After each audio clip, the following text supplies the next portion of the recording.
The SOMO Racing League is on the air, live from Kansas Oval.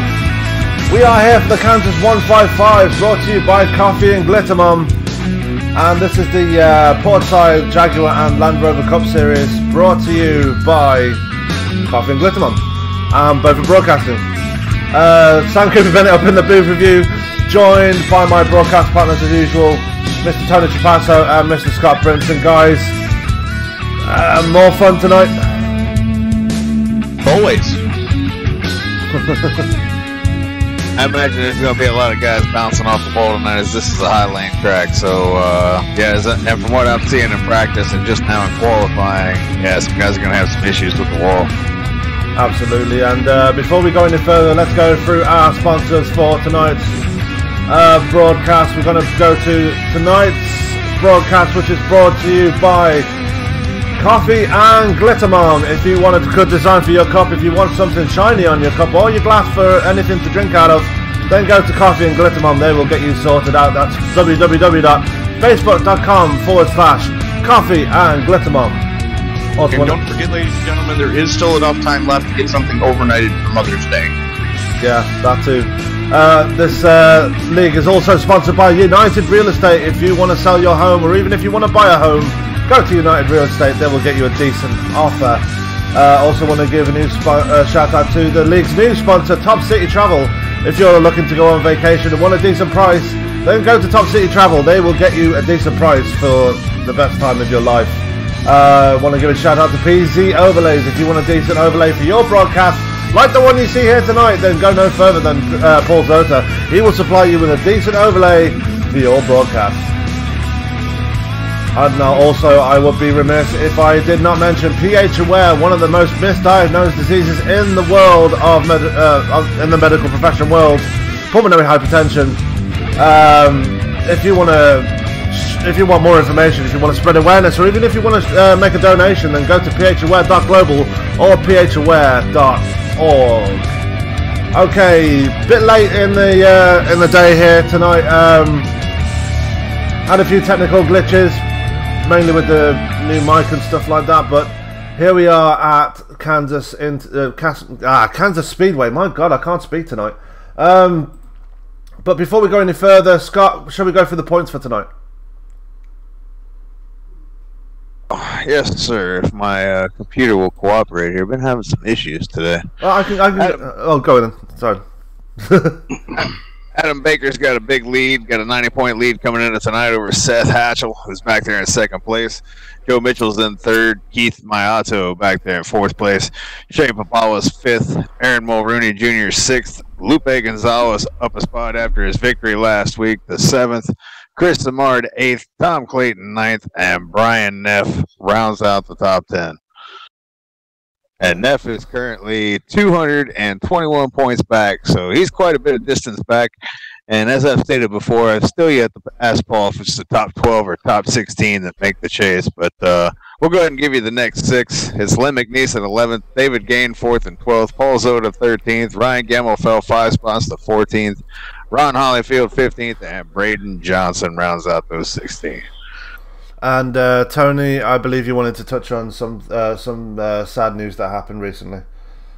No, it's no secret that I am a short track fan. I support the local Saturday night races, local short track, whether it be my home tracks or anywhere in the country.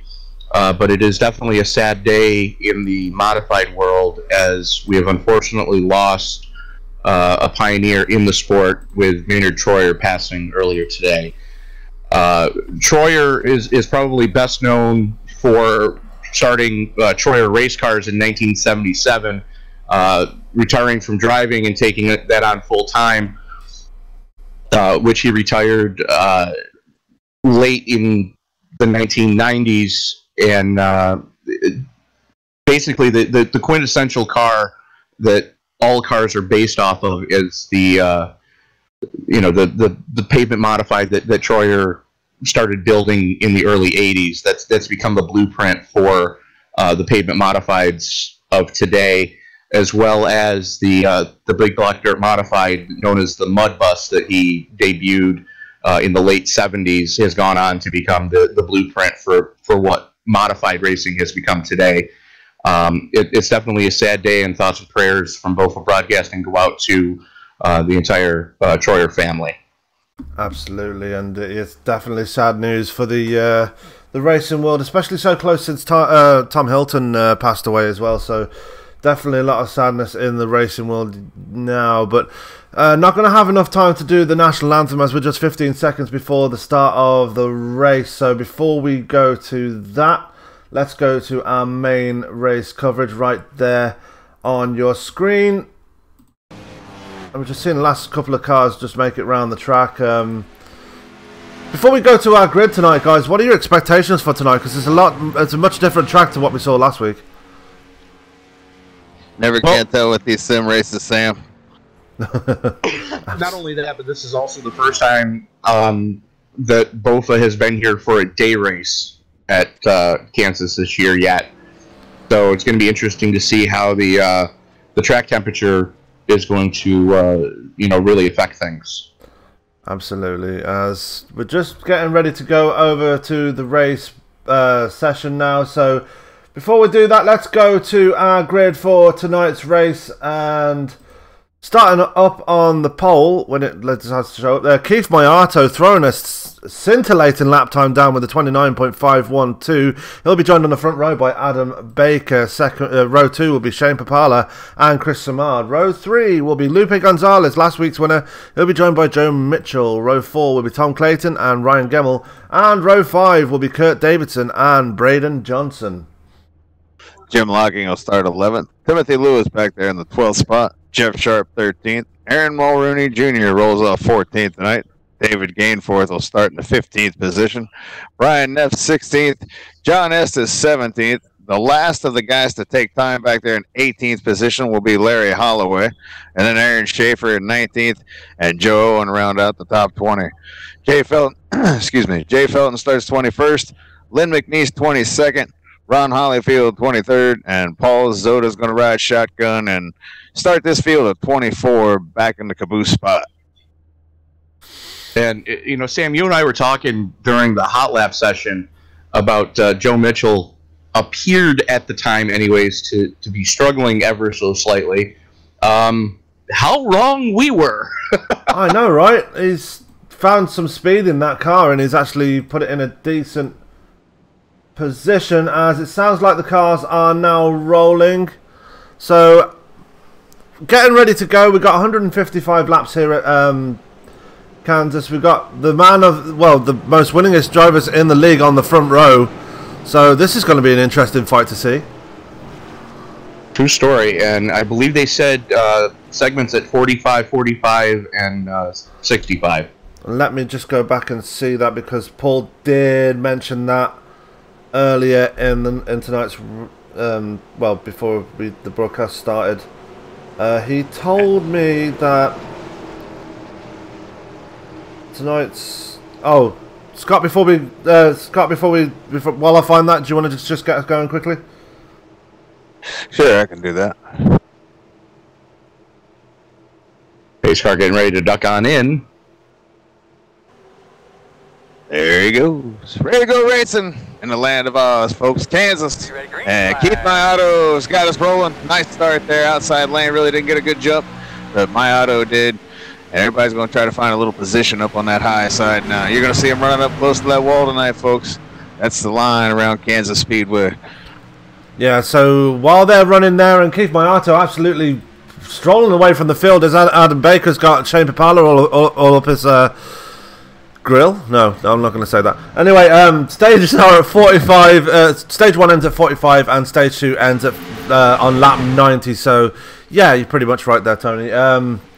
But yeah, as we're underway again, look at Shane Papala there in third place now. Adam Baker. They've closed right in on Keith Maiato now, as we're going to make this a close race in the early runnings of this thing. Chris Samard there sitting in 4th, and Joe Mitchell, as we already mentioned, found some speed in the car. He's in the top 5 already. Yeah, the engineer can do math. Who knew? I know, right? Mayato and Baker starting to gap Shane Papala right now. Papala got his rearview mirror filled with Chris Demard right now. And those two are just biding their time. They know there's a ton of racing left in here. They're just kind of biding their time, feeling it out right now. Joe Mitchell currently running fifth, so pleasantly to see there. And Ryan Gemmel rounding out your top six as they are starting to gap Lupe Gonzalez at 7. Now, I would like to point out Gonzalez did have some connection issues during the hot lap session. He also just got in the wall there coming out of 2 that last time around, and I don't know how hard he hit it, but I'm sure that right rear's got some damage on it. So not having it all his way this time round like he did at Dover. As we've got a caution already, that is going to be Jim Locking, and Timothy Lewis is in it as well. So let's go back and find out what happened there between the two drivers. As I'm going to go back about 20 seconds. John Estes had a piece of that one, too. Yeah, Jim Locking in the wall. Timothy Lewis avoiding, and it looks like, yeah, John Estes had a lot of involved in it as... well, nowhere to go. Yeah. Kind of just caught a race car to the face. Yeah, that could have been so much worse than it actually was, though. So good on the drivers to not make it any worse than it already was. But, yeah, definite damage on that number 91 machine, as well as Timothy Lewis's car, who, well, he got basically T-boned by the 72. And Sam, look, your favorite paint scheme's back tonight. What favorite paint scheme? On the 07. Wait. Aaron Mulrooney Jr. running Ices. Yeah, I know I got that. We're going to need to get you one of those if you ever make it over here. Speaking of which, folks, keep your eyes peeled to the BOFA Broadcasting Facebook page. Big news coming this weekend. Yeah. My auto just got dummied. Oh, wow. So everybody down pit road except for Mayato. Mayato's having to stay out. Like you said, just got dummied by Adam Baker. So, wow. As everybody's in pit road now for the first pit stop of the night, which is pretty early, if I might say. And don't forget that this series is being brought to you by Portside Land Rover and Discovery in Mount Pleasant, South Carolina. They can handle all your automotive needs.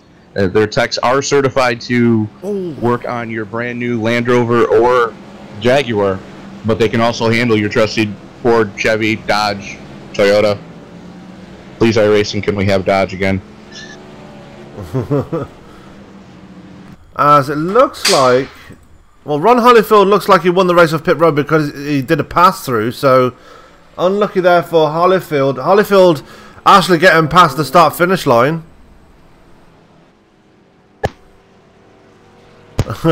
And everybody that went pit side took 4 tires.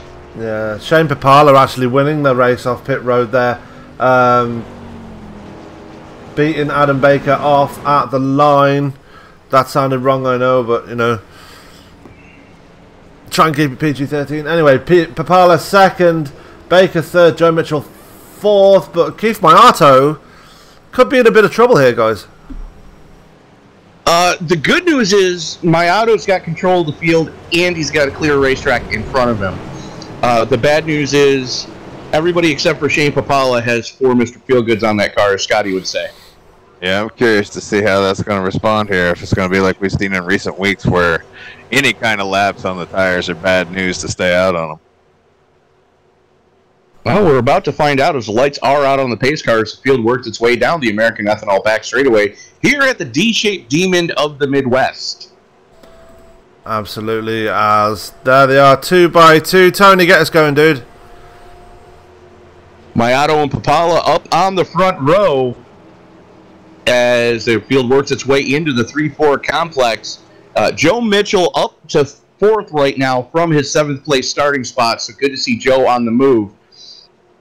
And Mayato, you know, is going to be tough on this restart. Always one of the best restarters, especially when he has control of the field. So things are playing into his hands so far. Pace car makes the hard left turn. Mayato holds him down a little bit before he gags the throttle, and we are back live at Kansas. Yeah, good restart there by Mayato. He made that. Got a good start. We'll see how long it takes him to run it down. Oh yeah, he got a great restart there. But yeah, it's not going to be long before they hunt him down as Adam Baker moves up into second place now. Getting a good move on there, and he almost doors him into the wall. Coming out of turn 2 as they go down the American Ethanol back straight. Look at the run though on staying out on those older tires there. That doesn't seem to be affecting the car as much as we might have thought it would have. Yeah, it's not, but you did see Baker able to just bomb it into turn 3. Yeah, and it's not paying dividends now as he's having to back off. He nearly doored the 89 of Shane Papala. I was going to say, there's no grip down there. He's not really going anywhere on the bottom down there. He's just losing ground to these guys as they just drive right on by on the outside. Yeah, so here comes Chris Samard on the outside of Baker now. Going to take away that 4th place from the 48. And Adam Baker actually been struggling in these cars lately, so he did win here last night in the Xfinity, so he's hoping to carry on that momentum here tonight, but he's actually not going the right way about it at this point. Yeah, Lupe back there trying to run that same line. It's not working for him either. He's trying to slide up in front of the 60 there. The 60 said no. 36, I think, is going to try to slam the door on him too. So Lupe back here getting freight train, trying to run that bottom line right now. Yes, he's just got taken. He's just had 2 positions taken away from him. Brian Neff and Braden Johnson getting around him on the outside. I'm seeing a lot of sparks out there on track. People rubbing that wall already tonight.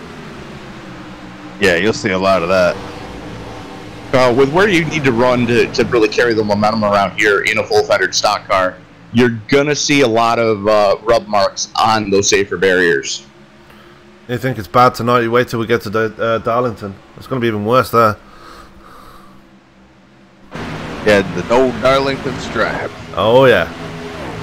We're still looking at Lupe Gonzalez, still holding on to that P10 spot, but he has got a very, very hungry Kurt Davidson right behind him, and Aaron Mulrooney Jr. is there too. So, definite trouble there for Lupe Gonzalez as he's starting to fall back through the field. It looks like... Oh! Brian Neff having to avoid Lupe Gonzalez because Gonzalez got into the wall. Lupe Gonzalez goes around the outside. No, actually, that's Lupe Gonzalez putting a pass on Neff, isn't it? Yes. Yeah, thought so. I'm not going crazy. Meanwhile, up towards the front of the field, Chris Simmerd has gotten around Joe Mitchell and is now set his sights on Shane Papala. Yeah, so Chris Simmerd actually looking to get some better form out of this race tonight. Not had the best of races at both Talladega and Dover, as here comes Joe Mitchell bombing it into that inside line on his teammate Adam Baker, as he's not going to make it work as he's now under attack by Tom Clayton. Yeah, that bottom line is just not going to do much for you tonight. You're going to have to pass on the outside, and good luck with that because guys are going to try to stay as close to that wall as possible. Absolutely, and he's just keeping it wound up on the high side. You're able to carry just so much more momentum that the only time you're able to really get that bottom line to work is when you're running solo and there's absolutely no one else around you, so you can let the car drift up on corner exit. Yes, here comes Ryan Gemmell on the outside of Joe Mitchell in that Jimmy Johnson inspired Lowe's scheme. Just makes it look that easy on the outside. And going back to what you said, Scott, yeah, that inside line is just absolutely nowhere right now. The outside line is the way to go. Let's go back to our battle for second place now, as Shane Papala is under increasing pressure by Chris Samard and Adam Baker. They've been running in line for the last couple of laps now, just trying to get a feel for each other, but nobody really making a decent move at this point. You know, part of the reason why these guys might be using this bottom line too, it's early on in the race, and guys are just trying to collect information right now. Because you don't know if the bottom line is going to work if you don't go down there and test it. So all these guys finding out, though, that's really not going to work. Not at least right now, anyway. But I foresee it really not being a line that people are going to be able to use to contend tonight. It's going to be that high side. Yeah, and tyres are definitely going to be a factor here tonight, as well as this is another one that, just like Atlanta and Las Vegas, it really does take a toll on the tyres around these corners at Kansas. Well, that's why I was wondering, you know, what kind of effect it have on the 09, but it hasn't had any. No, he's actually Or the 89. They're in first and second. Yeah, he's almost half a second up the road, and he is on 6-lap older tyres than Papala and the guys behind him.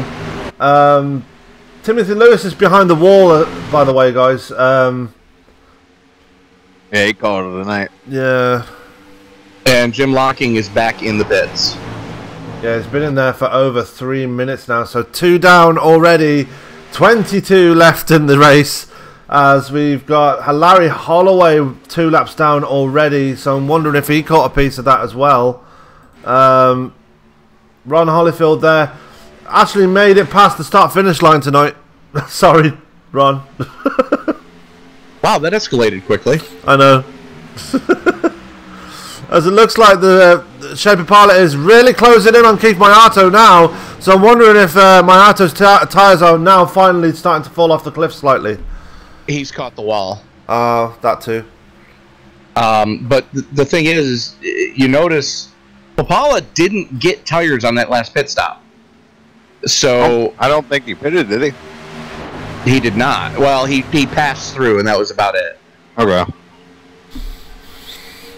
No, he did hit his stall because I saw him in pit road, and he did hit his stall because he beat Adam Baker out of pit road. So who am I thinking of that? Ron Holyfield. He did a pass through. Oh, that's who it was. Okay, my bad. So the 89 did take tires in, so Mayato was the only one that stayed out there and ordered tires. Yeah. Correct. Okay. I thought the 89 had stayed out too. And the way it's looking, right around lap 20 is where the cliff edge is, as the lap times are really starting to reflect it. Roughly half a tenth. And math majors, go ahead and get your hate mail coming. I really don't care. It's half a tenth. Half a tenth is easier for me to say than 50 thousandths of a second.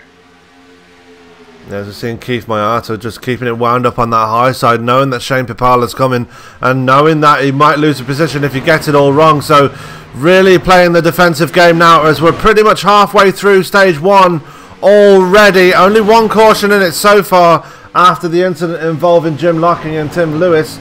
So all to play for here as Shane Papala's still looking for a way around that 0-9.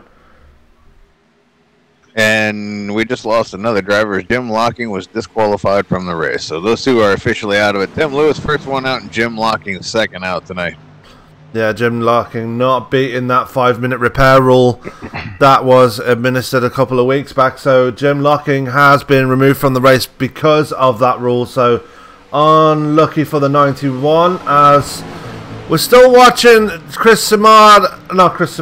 Shane Papala trying to work that inside line on the 0-9, but that inside line, as we've already mentioned several times in this broadcast, not going to work out this time round. He needs to try and force an outside line pass on the 0-9.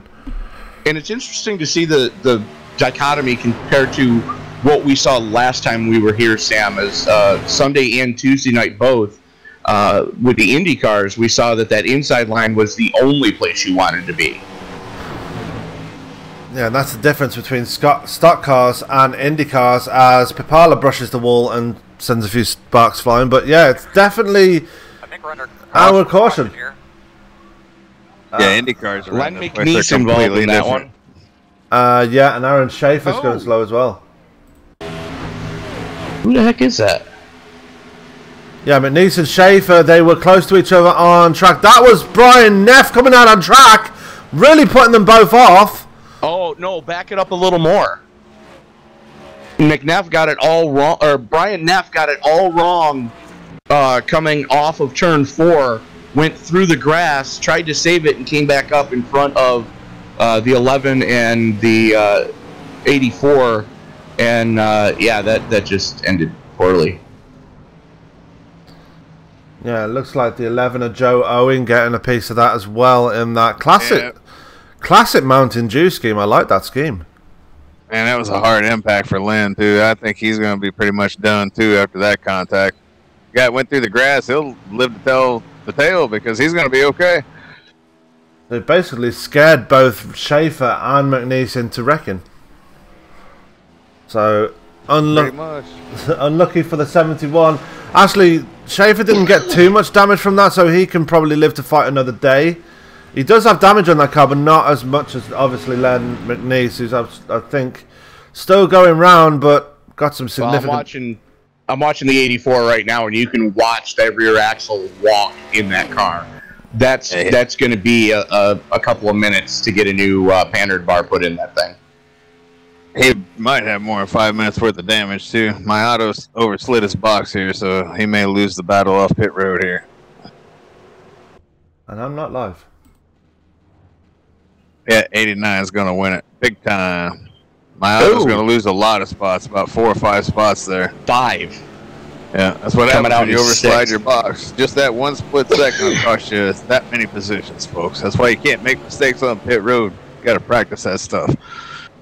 Well, in his defense, he did have the oldest tires on the track. And I don't want to say that Keith doesn't practice it. I'm just saying you guys got to practice that stuff. Absolutely is. It looks like Lemon is taking some significant repairs there. Ron Hollifield been in pit road over 30 seconds as well, so he's having issues too.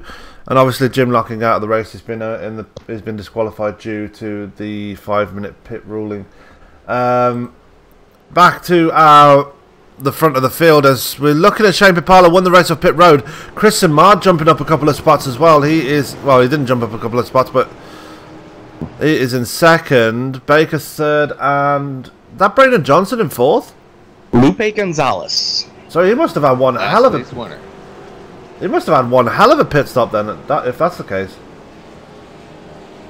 He did. His second quickest time in stall at a 14 flat. Yeah. I'm just wondering now, did Shane Papala take a full tank of fuel? But judging by his pit stop time, he didn't. I know he took tyres, but did he take a full tank of fuel? That's the question. As Lupe Gonzalez is pulling it to one side. Well, he knows this. He knows the stage is going to end, so he likely probably didn't. Yeah. Go back to Ryan Gowell. It's going to be hard to pass here tonight, so you're going to see guys using different strategies tonight just to get as much track position as they can on pit road, beat guys off pit road, short fuel it. I've done that before. Yeah, so we've gone from Talladega, which is a pretty much easy track to pass on due to the high-speed nature of it, and the last 2 weeks now, as Gonzalez bringing it down pit road, due to Dover was difficult to pass on that race last week, and another one difficult to pass on this week. It's just, what's going to happen in the next track? Is it going to be the same again, or are we going to have some decent passes there? I don't even know where we are next week. We're going to another 1.5 miles next week. It's going to be at Charlotte, so no telling what you get at Charlotte. Oh, that's going to be a long race. Well, the thing is, and I don't mean this the way it's probably going to sound, but it's not the drivers, it's not the track as much as it is the iRacing physics engine. You know, there are things that you'll see at the real life events that don't really carry over as accurately in sim racing as they probably should. I'm not saying could, but should. Whether or not it's possible to get those things to happen. Admittedly, I'm not a programmer, so I don't know what the programmers are dealing with on that end. But I know that there are certain aspects of the sim that, you know, there are some drivers who drive in real life that they're not 100% happy with. As the green flag is out, Shane Papala getting off to one hell of a start, but we've seen that with Marta before. He will be caught as here comes Adam Baker on the inside of Chris Simard. Can he get that position away? But obviously taking that inside line as here comes Mayato on the inside of Gemmell as well. So Mayato not wasting any time to try and get back up the field.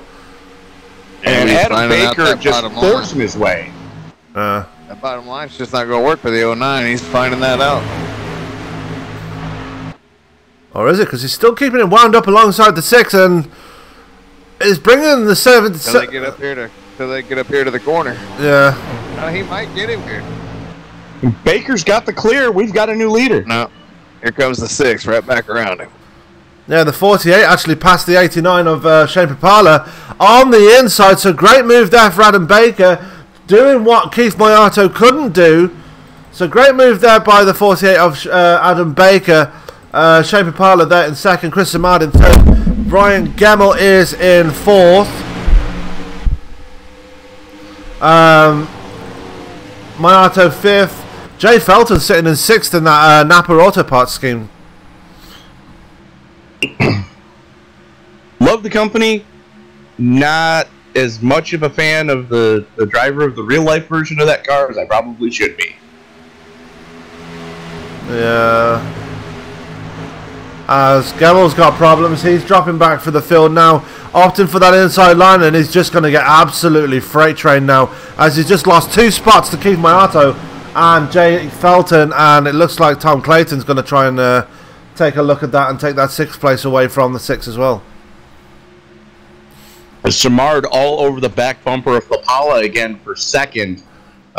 You know, a lot of patience being shown right now by these top runners, making sure that they're around at least for the end of the stage, as we're closing in, not there yet, but we're closing in on 10 to go for the stage. We got quite a pack up back here in the back for about 15th position. We got 5, 6 cars all over each other. We could get our next caution right here in this group. And there's the 99 of Zota, the 101 of Gainsforth. Mitchell is back there. Looks like Ben caught speeding for Joe Mitchell. Guys, same thing with Lupe Gonzalez back here as well. As Mitchell's going on the outside line of Gameforth, and he gets the position away from the 101.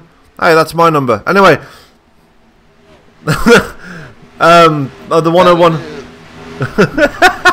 As he's now got his sights set on league owner Paul Zota as they make their way down the American Ethanol backstretch.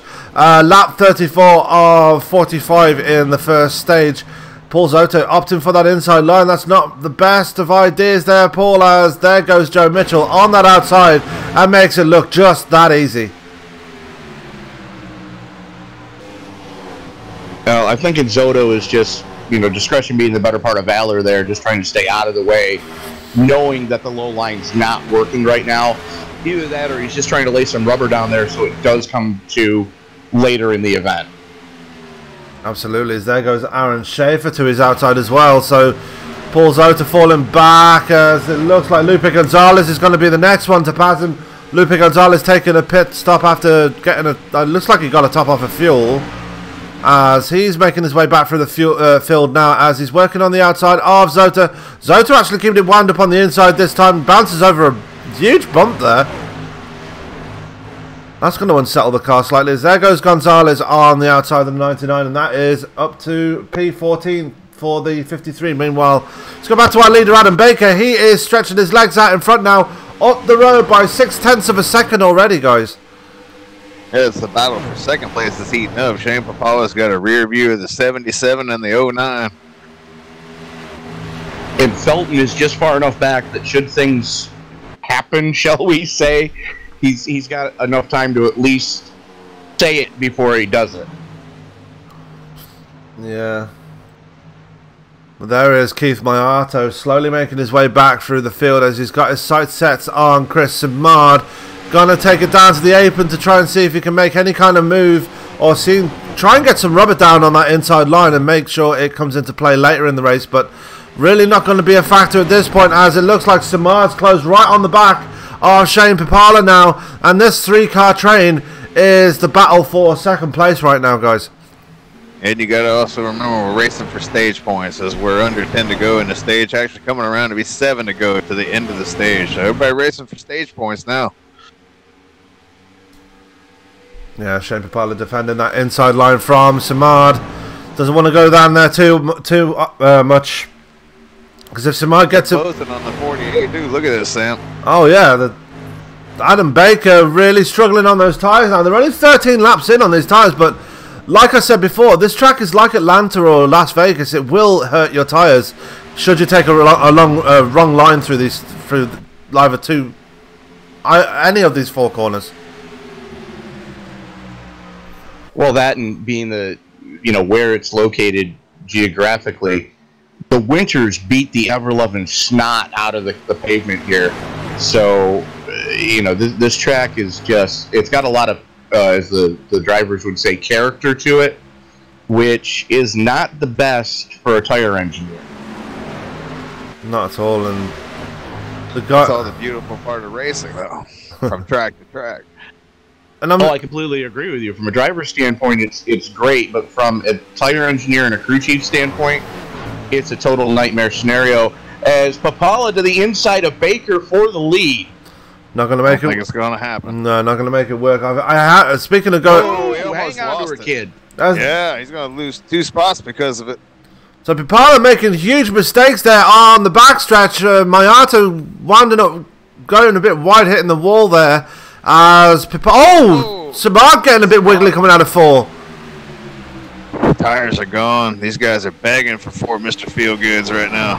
Well, they've only got 3 more laps to go before the end of stage 1, so they just need to hold on. But Adam Baker really got his mirrors full of the 77 and the 09 right now. As look at Keith Mayato, who's going to try and take that inside. Have a small look on that inside line of the 77. Not going to make a move this time, but last couple of laps, I have noticed Keith Mayato going down to the apron through the tri-oval. I'm wondering if that's a tyre saving tactic, because obviously there's not a lot of rubber down there. I think it's more of a let's get this engine cool tactic than anything else, because he's been tucked right up under the back bumper of Samard for so long right now. The gauges have just got to be going ape shit right now. Yeah, and they're all getting squirrely coming out of turn 2. Like you said, Scott, those tires are just absolutely gone right now. Otto's hands in there. Woo! His hands are going back and forth. I think I just pooed a little there. White flag. So white and green flag, I should say. Yeah, so by the end of this lap, we should say, Mayato nearly loses it again. Hold on to it, kid. As we're going through turns 3 and 4, Adam Baker, unless the wheels fall off it, or if he makes a mistake coming out of this corner, is going to take stage 1 away from Chris Samard. They cross the line. One more lap. Oh no, there it is. So that's it usually takes them until they get to about the corner and then they throw it. Yeah, that is the end of stage 1. So let's go to our stage results there as they all cross the line. Adam Baker coming home with the first stage win. He collects 10 points there. Second place is Chris Samard. Third place is Keith Mayato. Fourth place is Shane Papala. Fifth place is Jay Felton. Sixth place is Ryan Gemmell.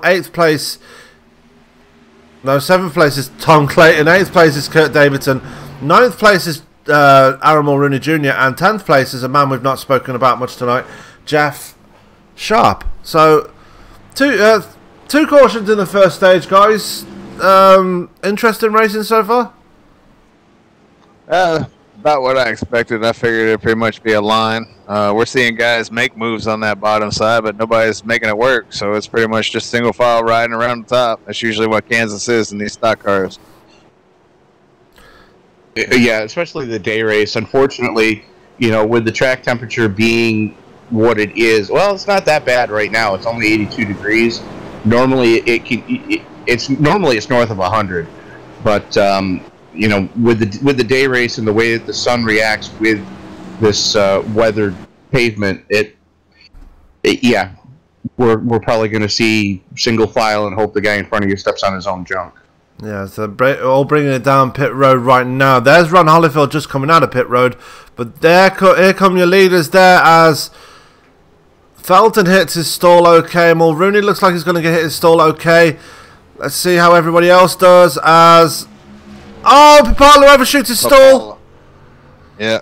So that's going to... got in there good that time. Yeah, so watch for Mayato to make a good move out of pit road right now. It's Adam Baker going to win the race off pit road. Then Samara, then Mayato. Then it looks like the 6, 9, and then the 89. So the 89 lost about 3 spots there.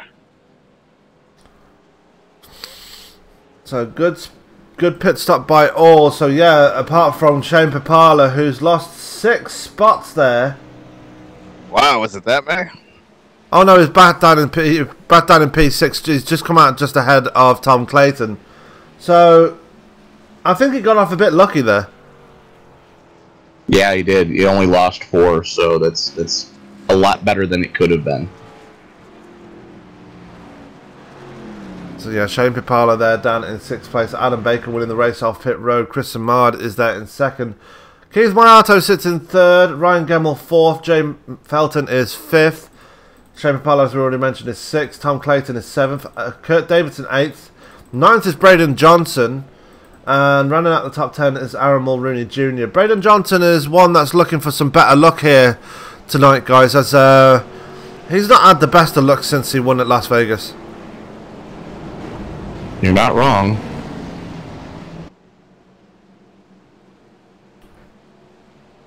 One name I'm noticing that's missing tonight is the name will come to me eventually.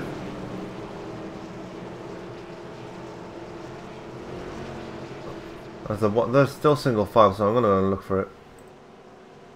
Okay. Anyways, you are watching the presentation of the Portside Jaguar Land Rover Cup Series here at Kansas, brought to you by Coffee and Glitter Mom.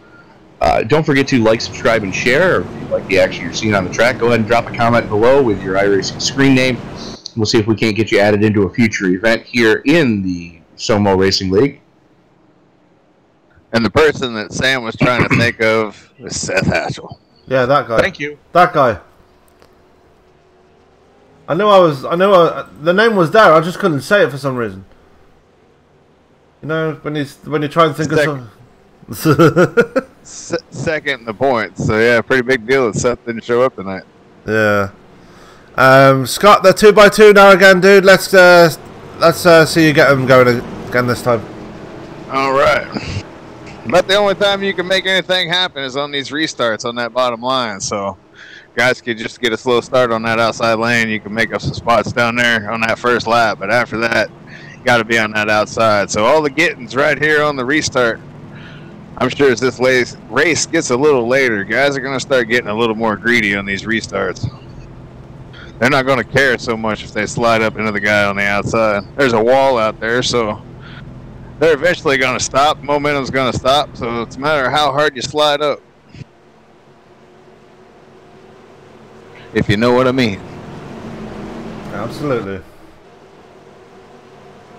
So here we go. Them lights are out. Pace car is going to get off the track here in just a minute. We're going to get back to business.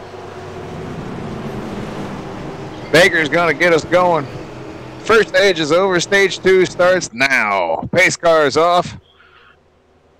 And Adam Baker's on the loud pedal. Gets a pretty good restart. And the green flag is back out here at Kansas Speedway. Pretty good start for everybody, all in all. Absolutely, as Adam Baker gets off to one hellacious start, but here comes Keith Mayato. Really want to get himself back to the front there, as he's already working on the back end of that number 77 of Chris Samard. Yeah, but Smart's already up there into position. Ooh, look at Papala using that bottom line, but here he comes. He's going to try the old slide job. 6 is going to have the momentum already. Maybe not. He and Gemmell almost got together coming off of turn 2. What is it? Held him off. What is it that you say, Tony? Live and let slide job? Absolutely. Yeah, a lot of that here tonight. So Adam Baker out in the lead right now by about half a second, but he will be reeled in by the chasing pack, as we've seen so many times here at Kansas. Gemmell is there in the top 5 as well, but watch for Jay Felton, because he's been sitting back. He's been very quiet, and we all know about how dangerous the quiet ones are. Yeah, Jay Felton's actually the biggest mover of the race. Started back there in 21st spot and has worked his way up to 6th place. So what a hell of a run by the 9, Jay Felton. And the Napa car, Tony. Again, great company. Probably should like that car more than I do, but I can't get behind the kid that's driving it. Sorry. At least they got a decent IndyCar driver representing them, right?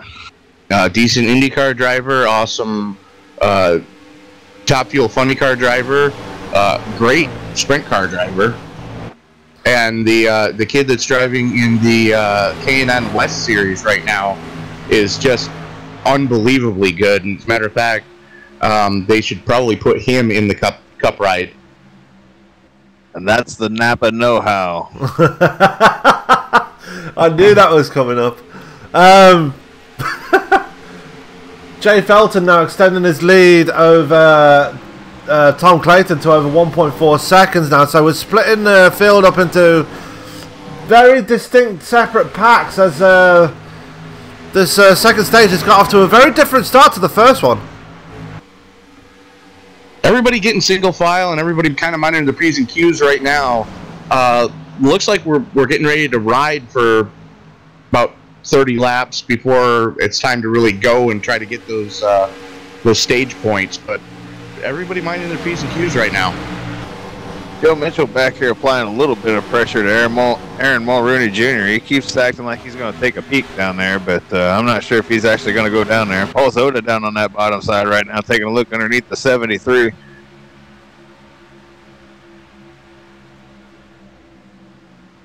As everybody's getting a bit racy now at the rear end of this pack. At the front, everybody seems to be very patient right now, but Chris Samard actually got to make a move for the leaders. They're side by side going through turns 1 and 2. Wow, that came out of nowhere as Chris Samard forces his way into the lead. He made it work. And Baker knows there's no over-under here, so he has to get out of it. Here comes my auto. Oh, and he's going to make a move. Look at this. Yeah, my auto started it too far back. Yep. He's going to have to get out of it. Just slide back in the line here. They're still acquiring information right now. I think the information that Chris Samard got from his spotter was go now. Yeah, that was a bold move he made, but it worked. Might have spooked Baker a little bit too, and he may have gotten out of it just a tad. A little early for moves like that, but obviously Samard wanted to get to the front, so.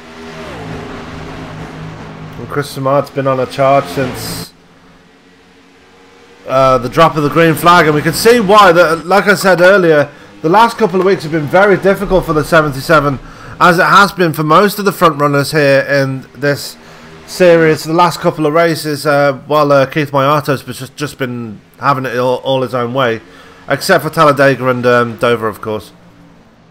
Yeah, you know, I was looking at it earlier. It's actually the last 3 races since Mayato's streak. It's been 3 races now, so it's been about a month since Mayato's seen victory lane. You know he's wanting to get back.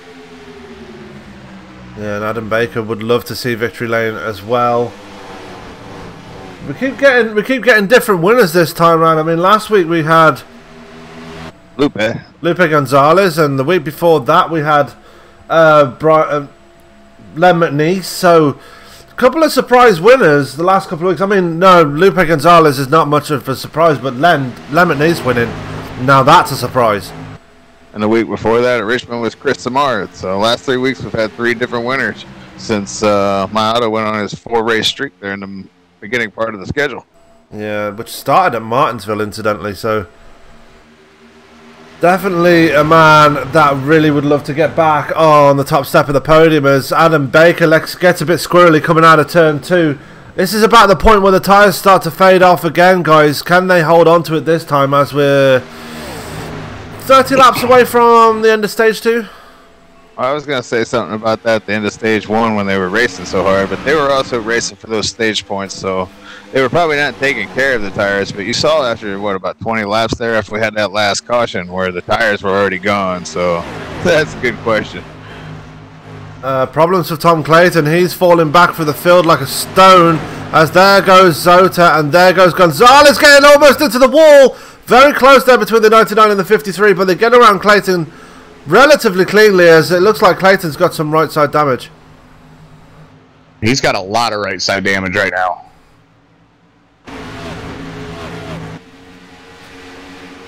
It looks like David Gainthorpe is going to be the next one to take a stab at him as they make their way into turns 1 and 2. Aaron Schaefer, they're battling it out with Brian Neff for that 16th spot.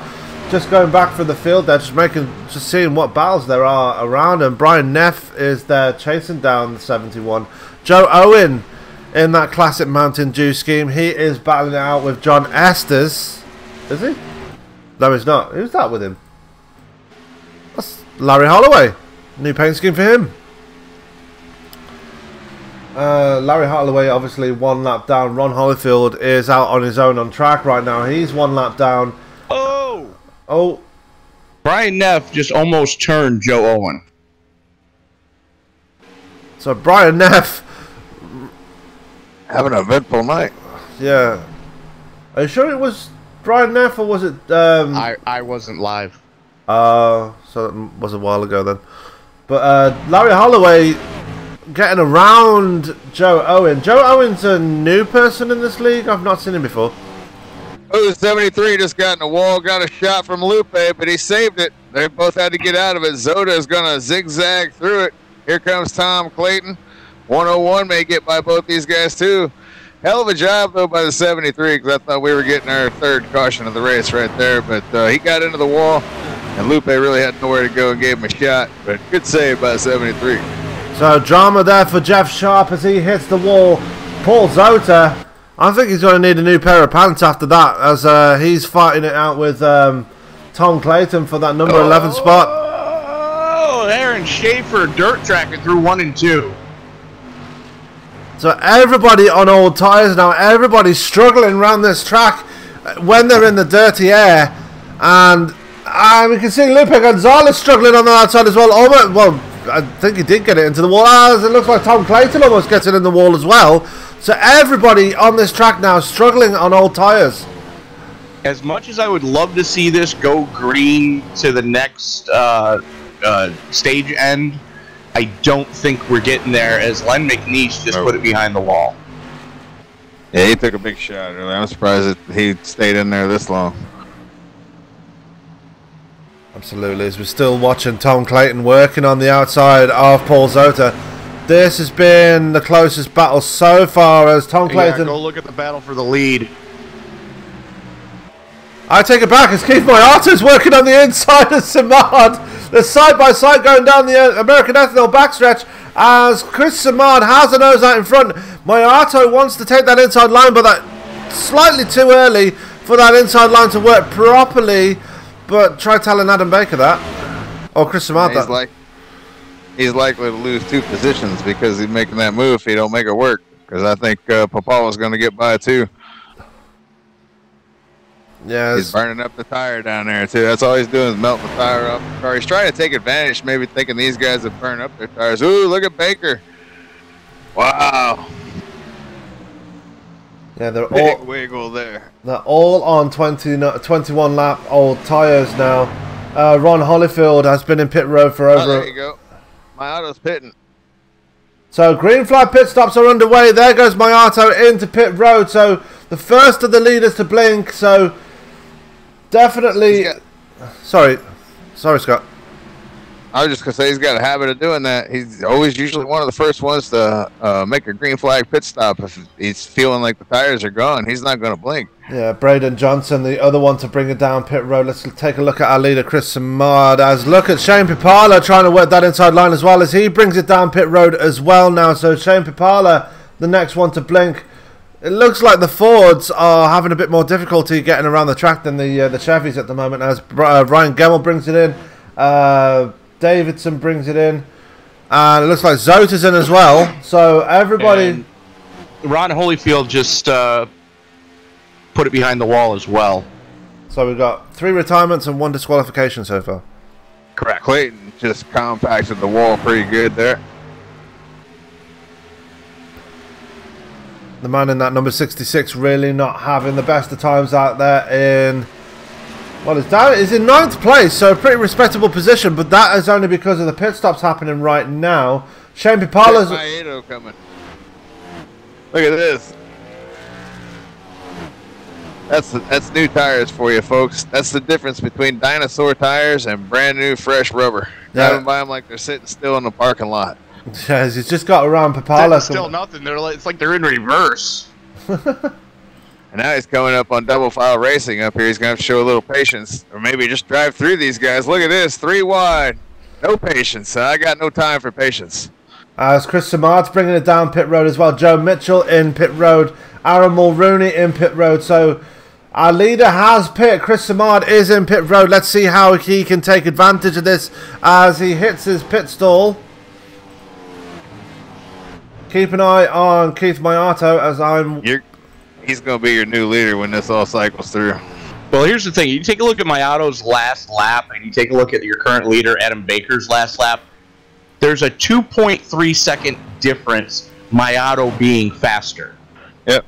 Samad's out of pit road now, as it looks like Mulrooney. Is he going to beat Mitchell out of pit road? No, he's not. Mitchell's going to win that race off pit road as Tom Clayton finally brings it down pit side. And that heavily damaged number 66. As we're going to go back to Keith Mayato there. Absolutely. That car is absolutely on rails now. It's on new tyres.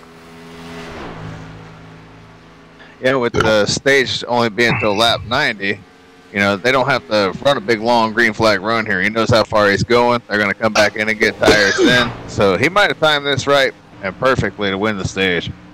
Adam Baker's got to be praying for a caution right now, though. Yeah, because here comes Keith Mayato, coming at him like a freight train at high speed. It won't be long before he takes that lap back off the 48. I'm guessing at this point the 48's staying out to the end of the stage. Not sure if it's going to work for him because it's already almost 2.7 seconds a lap slower. Yeah, but we're coming to 15 to go at the end of the stage. They won't have enough time to get all the way back around. So if they can make it to the end on these tires, then they're pretty much going to stay where they're at. But here comes Keith. Look at this. Ooh, and the 09 comes down and almost gets into the 09. Wow. As there goes Mayato on the inside of Adam Baker and takes that lap back. So Adam Baker has got to make up a whole track. Yeah. Which is about, what, 30 seconds? Roughly. Yeah. But the way Steve... And you figure he's north of 2 seconds a lap, he's gaining, so he could catch him.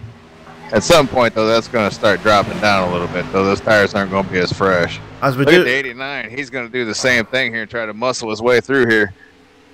As we do have a battle for the lead as well. Jay Felton has actually closed right in on Adam Baker. Really closing in right now as Lupe Gonzalez is down pit road as well. But let's go back to Jay Felton as he's taking advantage of the cars driving around him as he's going to try the outside line on Adam Baker. Jay Felton is your new leader. Wow, there's a lot going on right there. Baker's coming to pit road, it looks like. Maybe not. He's just driving really slow. Looked like he was going to get off the pace there and come to pit road. Well, he's way off the pace. We've seen this from Adam Baker before. He's been known to try and run out the laps before the end of the stage, but now he's lost that first place to Jay Felton. The question is, does he want to bring it down pit road, or does he want to try and run it out to the end? Because he's not going to get the full... now. Yeah. If you're coming to pit road, you're coming a long time ago. Felton's in. But hey, look, here comes 9. Wow, maybe not. So Jay Felton, after taking the lead, brings it down pit road. Adam Baker gonna stay out again. I mean, I know they're short on fuel as far as the full load. They're only running 70% fuel, but I think he's trying to definitely get to the end of the stage. I could be wrong, but I think that might be why he's off the pace. Yeah, he's, like I said before, he did this at Las Vegas, if I remember rightly, Tony. He was switching the engine off and all sorts to try and save the tyres and fuel.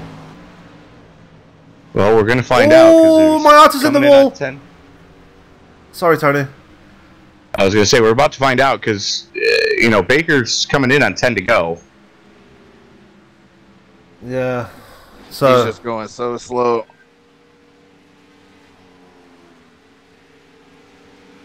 So Baker there out on the track, but Mayato's not going to do himself any justice. He got into the wall quite heavily there a few corners ago, and he's got Shane Papala closing down on him very quickly as well. Well, here's the thing. We are 10 to go, and Keith Mayato has less than 20 seconds to make up. Yeah, Adam's out there creeping. Don't discount Joe Owen as well. He is 10 seconds back. He might get a good position out. He might get a good stage finish out of this, as he is 10.6 seconds behind Adam Baker. Not close enough to make any kind of attack on the 48, but he's still sitting there pretty in second place. But here comes Mayato, just coming out of turn 2 there onto the American Ethanol backstretch, and he is closing on Joe Owen very, very quickly as he goes into turn 3. Almost 3 seconds to the good as far as lap times for Mayato. So instead of making up 2 seconds lap, he's now making up almost 3. That's how far Baker is falling off pace right now.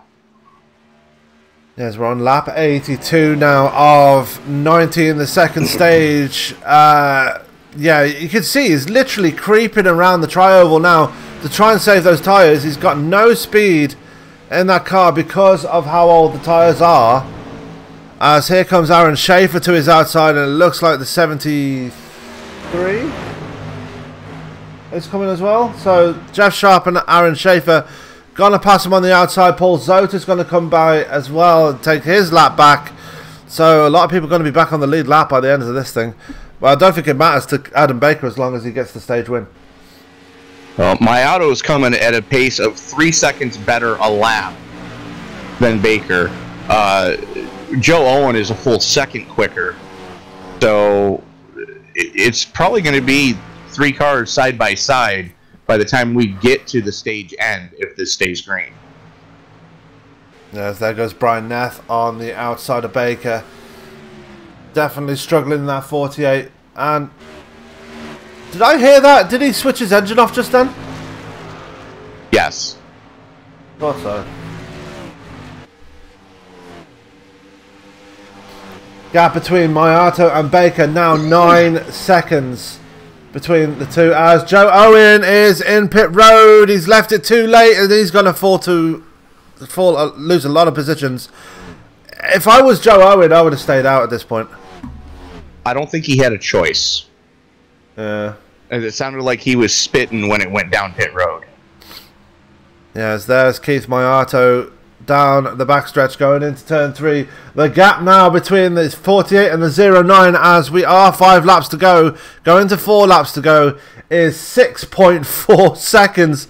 Keith Mayato might actually pull this off, you know. Well, he's gaining 2.5 seconds a lap right now. Wow. He timed the pit stop perfectly. I think he is going to come up and win this thing. Shark in the waters. Yep, that's why they call him Jaws. And Samard has gotten past Papala. So Samard on 2 lap newer tyres than Papala. That shouldn't really be a factor, but Samard is a driver on a mission tonight, as I've already mentioned. Not had the best of looks the last couple of weeks, but really wants to get this one tonight. But he's got a really, really hard charging Keith Mayato to deal with, and that is not going to be the easiest thing to deal with at all. As the gap now between Mayato and Baker is now 2.8 seconds, as they are almost on the same piece of real estate, Tony. 2.5 seconds, and Keith is 2.3 seconds faster per lap, which means right around lap 89, Keith's going to be all over Baker. Well, if the stage ended now, it would have been perfect for Adam Baker, but he's just going to have a couple of too many laps that he needed to run. As there they are coming out of turns 1 and 2 onto the backstretch. As it's half a second between those two now. It's gone. Yeah, it's going to be lap 89 by the time he catches him, and he's caught him now as they're just about to come across the start-finish straight. There goes Mayato. Passes him like he's standing still. Adam Baker really, I can't help but say, kind of stepped on his own junk there. And just for the record, he got him on lap 88. That's how hard he was coming. So Adam Baker's to start lap 89. Yeah. Yep. He beat him to the line. So Keith Mayato coming out of turns number 3 and 4 and going to come across the line and win stage 2 here at Kansas. 1 lap short. Wow. You're doing a good job. Gonna give us an update. Adam Baker able to hang on for 4th, though. I was going to say, he still got 4th out of it, so it wasn't all too bad. And that's not the end of the race. That's just the end of the stage. So it was worth the gamble. I'm sure it was fun. As we're going to go to our stage results now here at Kansas. Keith Mayato stealing that stage win away from Adam Baker. Chris Samard second, Shane Papala coming back for third, Adam Baker eventually comes home in fourth, Ryan Gemmell fifth, Joe Mitchell sixth, so Joe Mitchell making his way through the field now, Kurt Davidson seventh, eighth is Jay Felton, ninth is Braden Johnson, and rounding out the top 10 in stage 2 is Aaron Mulrooney Jr. Just want to touch on Joe Mitchell. Been kind of nowhere in this race so far tonight, but really getting the runs late in the stage. Gas. Oh no! Oh yes.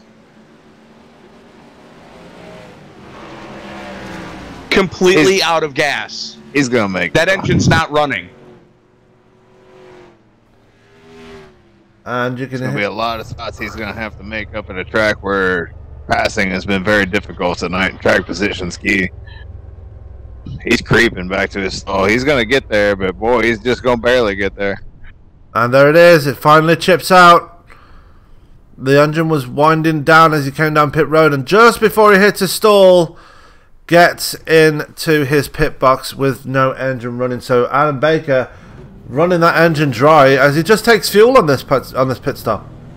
Well, he's got to go to the tail end of the field anyways, so just get enough to, you know, get around. And yeah, he'd likely go down a lap if he kept sitting there. Yeah. As all bringing it down pit road as well. I suppose they have to at this point. Looks like Keith Mayato might make it out of pit road first. Let's have a look. And yes, he does. Here's come Chris Samard. He's going to get second out of pit road. No, Papala's going to win it out of pit road. Samard second in, well, third. And Ryan Gemmell's going to come out fourth. Kurt Davidson is going to come out fifth. Braden Johnson going to still fit sixth. Yeah, I think he did. No, he didn't. I did not. Braden Johnson got busted for speeding. Well done. I know the feeling.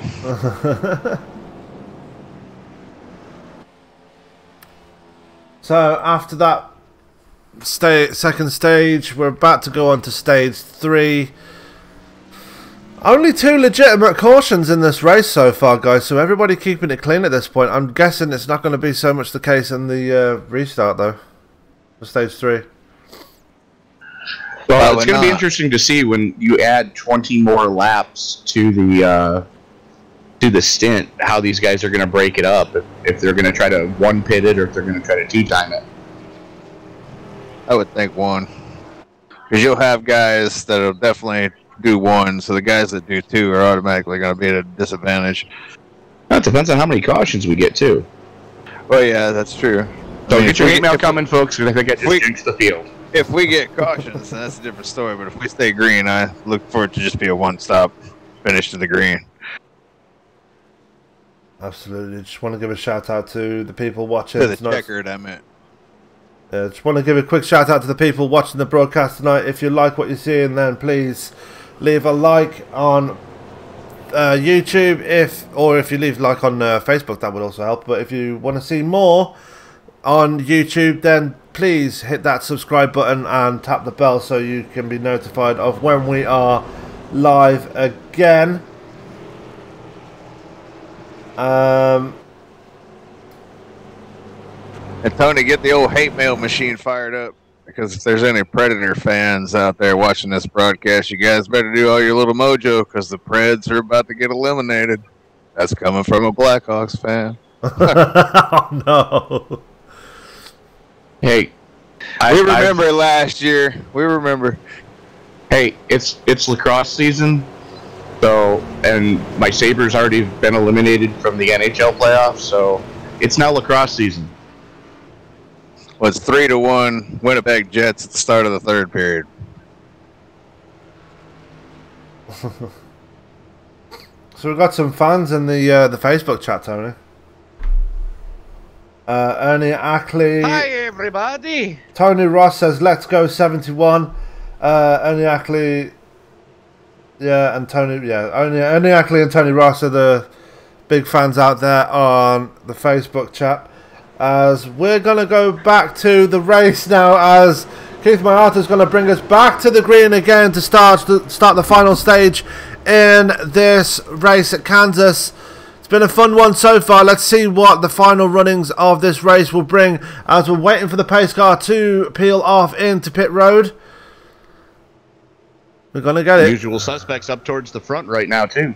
Yeah, and holding them down as we're underway again. The final stage is underway. Keith Mayata getting off to a great start. But look at Shane Papala under pressure from Chris Samard from the get-go.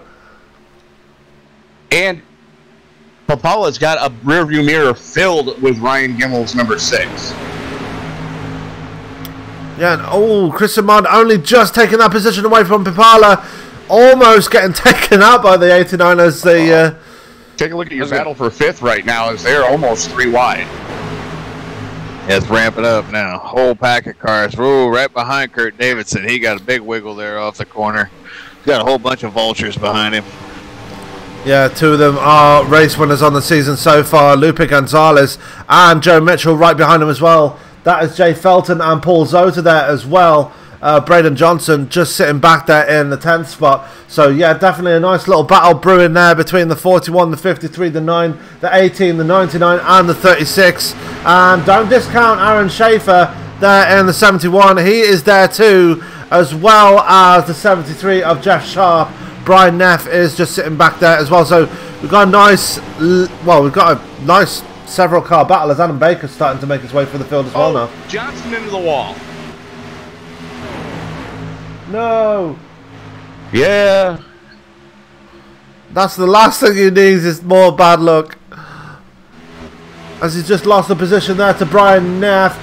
Just mentioned Adam Baker there. He's starting to try and make his way back through the field. He is already up to P15 after starting shotgun on that restart. Let's go back to our battle for the lead. Mayato already half a second up the road, but they will reel him in eventually. Chris Samard still holding on for dear life for that second spot that he just took away from Shane Papala. Ryan Gemmell is on his own there in 4th, but still this battle rages on behind him for 5th place, guys. Probably the tightest battle on the track right now with Davidson, Gonzalez, and Mitchell just throwing bombs at each other. And don't count out Jay Felton either. Yeah, I'm just sitting here watching Adam Baker just saw his way through the field back here as he continues to pick up positions as he's about to take another one from the 101 right now. He just passed the 70. The 36, he was just bouncing off the wall a minute ago. He's the next one in sight.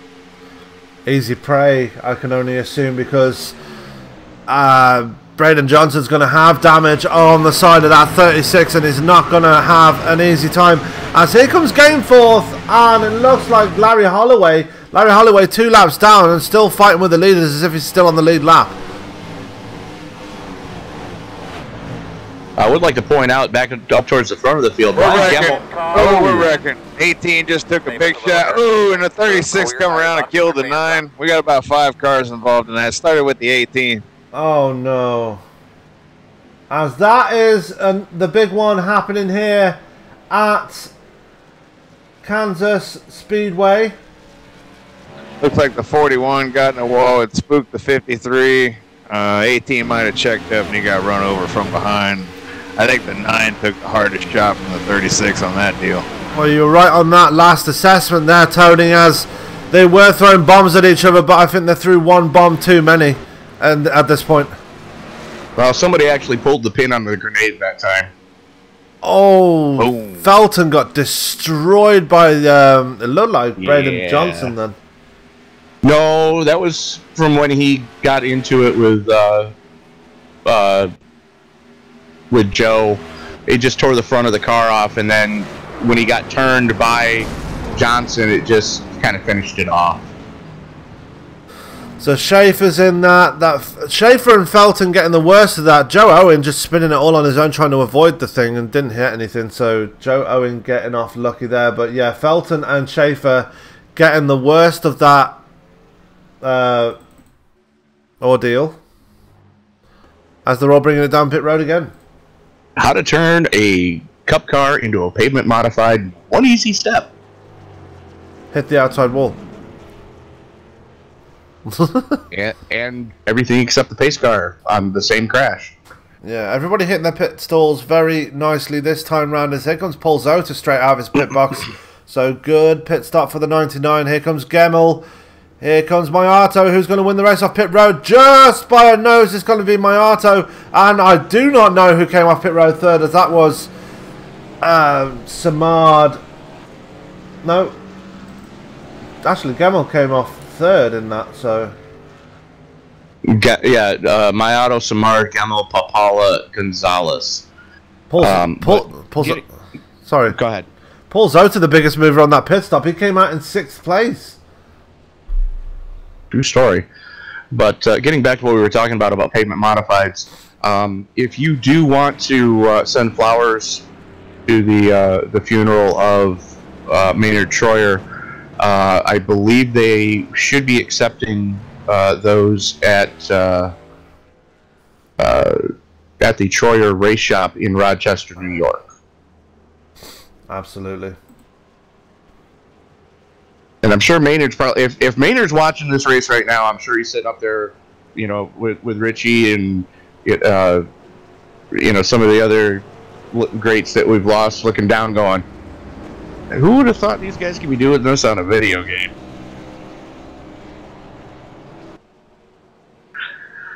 Anyway, so yeah, that was the caution that you guys were mentioning before the final stage began, and look where Adam Baker is already. Yeah, I didn't think it'd take him too long, but I knew that he was going to need some yellow to help him out. Yeah, but look who he's got right in front of him. Paul Zota is really starting to turn his race around right now. Currently running 6th, so excellent run for Zota in the 99 tonight. And don't worry, Paul, we're not going to bring you into the booth this time to jinx you. Although I would like to point out, Tuesday night we did have the announcer's curse broken. Yeah, as Chris Bouchard came home for 2nd place after we interviewed him, so put that in your pipe and smoke it, haters. As they're bringing it 2x2, Tony, get us going again, dude. Well, we saw Mayato on a mission during the 2nd stage, and he's really thrown down the gauntlet here in the 3rd stage so far. And currently working lap 104 of 155, meaning we're going to have 50 laps to go when they get turned loose. Mayato and Samard up on the front row, Gamel, Papala, Zota, Gonzalez, Baker, Gainforth, Maroney, and Johnson, your top 10. As the field starts to work its way down the American Ethanol back straightaway, you are, of course, watching a presentation of, excuse me, you are watching the Portside Land Rover Discovery, or sorry, Land Rover Jaguar Cup Series. Don't forget to give them a look in Mount Pleasant, South Carolina for all your automotive needs. Field working its way through the 3-4 complex. Some of these guys are going to definitely need to take their vehicle to Portside before it's over with. Lights are out on the pace car. Mayato going to have control of the field, and from what we've seen so far, it's going to be difficult to deal with him the rest of the night as pace car is in, and Mayato puts his foot through the floorboard as we are back green with 50 to go. Mayato getting a huge jump. Look at Ryan Gamble coming through the field. He's going to jump his way up into 2nd place. Great move there by the number 6, having a great run here tonight. And he's definitely taking advantage of that as he again loses the back end. Coming out of turn 2. Going to lose a ton of momentum now as there goes St. Papala and Chris Samad. And here comes Paul Zota as well. How about Zota, huh? Late arriver to this party. But look at this. Lupe Gonzalez on the outside. Paul's going to want to get off the bottom. Ooh, some contact back there with Adam Baker. Adam Baker not having it all his way at this stage in the race. Led a lot of laps here tonight, but after running it to the running his tank on empty to the end of stage 2, really struggling at this point, but he has got himself from the back of the field up into the top 10, as you see him there battling with Kurt Davidson and Aaron Mulrooney Jr. And Mulrooney Jr. not an easy person to pass, as it looks like Baker's stuck on that bottom side right now. Yeah. He is, unfortunately. I would like to report from race control, Jay Felton and John Estes have been disqualified because of the 5-minute rule. So unfortunate for Jay Felton and Estes. Felton having a good run tonight and actually taking the lead for a short while just before the end of stage 2. So really unfortunate to see him go behind the wall at this point. Let's go back to our lead battle, as it looks like the lead pack, well, the chasing pack have caught up to the back of Keith Mayato now, guys. Well, they're reeling him in. They haven't really caught him yet. There's still a couple car lengths difference, but they are starting to gap Ryan Gemmell in 4th. Yeah, Ryan Gemmell really paying for that mistake on the restart there, and he's been chased down by Lupe Gonzalez there in 5th, who's actually managed to get away from Paul Zota. Paul Zota just happy to be there in that 6th spot, as he's just cruising right now ahead of David Gameforth, who's also having a decent run tonight. And just looking to see who the biggest mover of the race is, it is Paul Soda at this point. Soda started back there, shotgun on the field in 24th. He's up to 6th position tonight. Gainforth, you're just talking about him. He started 15th. He's up to 7th, so he's having a hell of a run himself. Nice. In the 101, Sam. Yeah. Good old 1-on-1 Looney Tunes machine there. Battling it out with Aaron Mulrooney Jr. Adam Baker having issues here. He's dropped back to P12. So that contact he had is really, really playing havoc with his car right now. Well, I don't think it was so much that as it was him burning up the tires on the bottom lane there, trying to pass all those guys, and he should have gotten in line a little quicker and maybe saved the tire and maybe not have received that contact. But at the same time, he's frustrated for having to fall to the back, running out of fuel, and not guessing right on that stage. 1 lap short of winning that stage. So I'm sure the frustration level is probably pretty high. Absolutely, as we are going to go back to Paul Zota there. Still all on his own there in 6th place. But look at Lupe Gonzalez starting to close in on Ryan Gemmell, who's coming through the trioval now to cross the line to complete lap 111. Let's go back to our battle for the lead, though, as they're ever closer to Keith Mayato now. Keith Mayato wants to reel him back in, because I'm guessing he wants to make this a bit more interesting.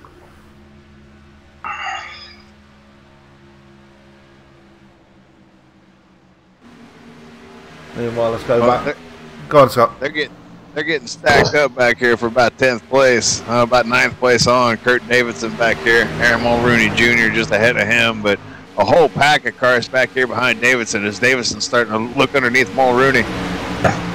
And Mulrooney stuck up on that high side. Davidson Davidson really making that inside line work as he takes away 7th place from the 07. Braden Johnson is right there as well in 9th place. So good to see him on the move at this point. David Gameforth dropping to 10th now. Adam Baker is on the move again. He's alongside David Gameforth to try and get back in that top 10 position. Not going to make it work this time, as we're 3 wide behind him. That's Tom Clayton, Jeff Sharp and Larry Holloway. Larry Holloway still racing the leaders as if he's on the lead lap. Yeah, so Holloway did the right thing that time and just backed right out of it too. So before they got to turn 1, everybody was going to be safe. Yeah. You know how it is out there, Sam. Yeah.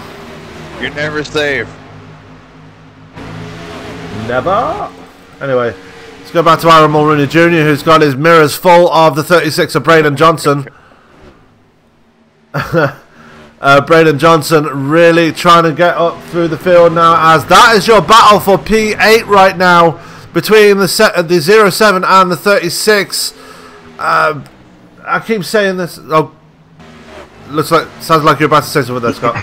Or and Evan Williams icy. That sounds delicious. Yeah, it's better than the other week when I mistook it for a Frosted Flakes paint scheme. I don't know why. Maybe you poured Evan Williams on your Frosted Flakes.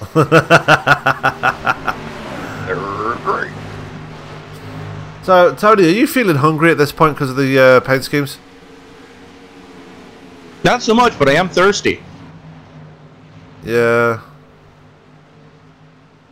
Anyway, let's go back to Keith Mayato, who is now actually checked out now. Is actually making that extra air But the clean air he's got in front of him actually working to his advantage as Pipala and Simard still... Actually, no, they've spread out as well, so everybody gets spread out at this point. It's very interesting to see in this... Braden Johnson just passed Aaron Mulrooney Jr. back here. They were battling it out, but Braden just got the pass completed. And back behind him, the 101 and the 48 are going side by side. Yeah, and that's Adam Baker. Now finally decided to choose the outside line, and it did get around David Gainforth, so great position taken there from Adam Baker, but you kind of expect that sort of thing from the 48 given the talent that he is. Not saying that Gainforth hasn't got any talent, because we've seen before that he does. Jeff Sharp there is under attack from Tom Clayton. Tom Clayton dive bombs it on the inside of the 73. And still not going to make it work though, as they're still side by side as they come out of turn 4. Still side by side as they cross the line. Give that one to Jeff Sharp, as Sharp holds on and lives to fight another day as they make their way into turns 1 and 2. You know, Sharp being one of the newer names in the league, he's actually been impressing me tonight. Yeah. He had a hell of a save earlier in the race. Definitely had the save of the race. Yeah, as there goes Clayton to that inside and takes away P12 from Jeff Sharp. Let's go to Joe Mitchell, who's still actually out there on track, amazingly. All on his own with that damaged Skittles machine. Larry Holloway there, as you've seen, is fighting the leaders. Joe Owen is 2 laps down. Skittles. Your trading paints aren't working, sir. Yeah, maybe. Or is it your trading paints? Oh, no. It re-upped twice. No. He's in the delicious peanut butter and I'm sorry, peanut and nougat and caramel of the Snickers. Oh, okay. Tonight. Just looked at Chris Simard there. He got a bit squirrely coming out of turn 2, so I'm guessing green flag pit stops are coming up soon, guys. Good possibility. I think so. Another 10 laps or so. Yeah, as we're seeing people starting to get squirrely coming out of the corners again. Let's go back to Paul Zota, who has been passed by Kurt Davidson now. So Paul Zota's tyres look like they're starting to fall off the cliff. But then again, he is on 1 lap older tyres than everybody else. Braden Johnson there starting to catch him as well, as Paul Zota was on his own for a good while as Gemmel's dropped. Something's happened to Ryan Gemmel. Hold on, I'm looking. No, he's dropped. Oops. 53's in. He's got a 4 happening.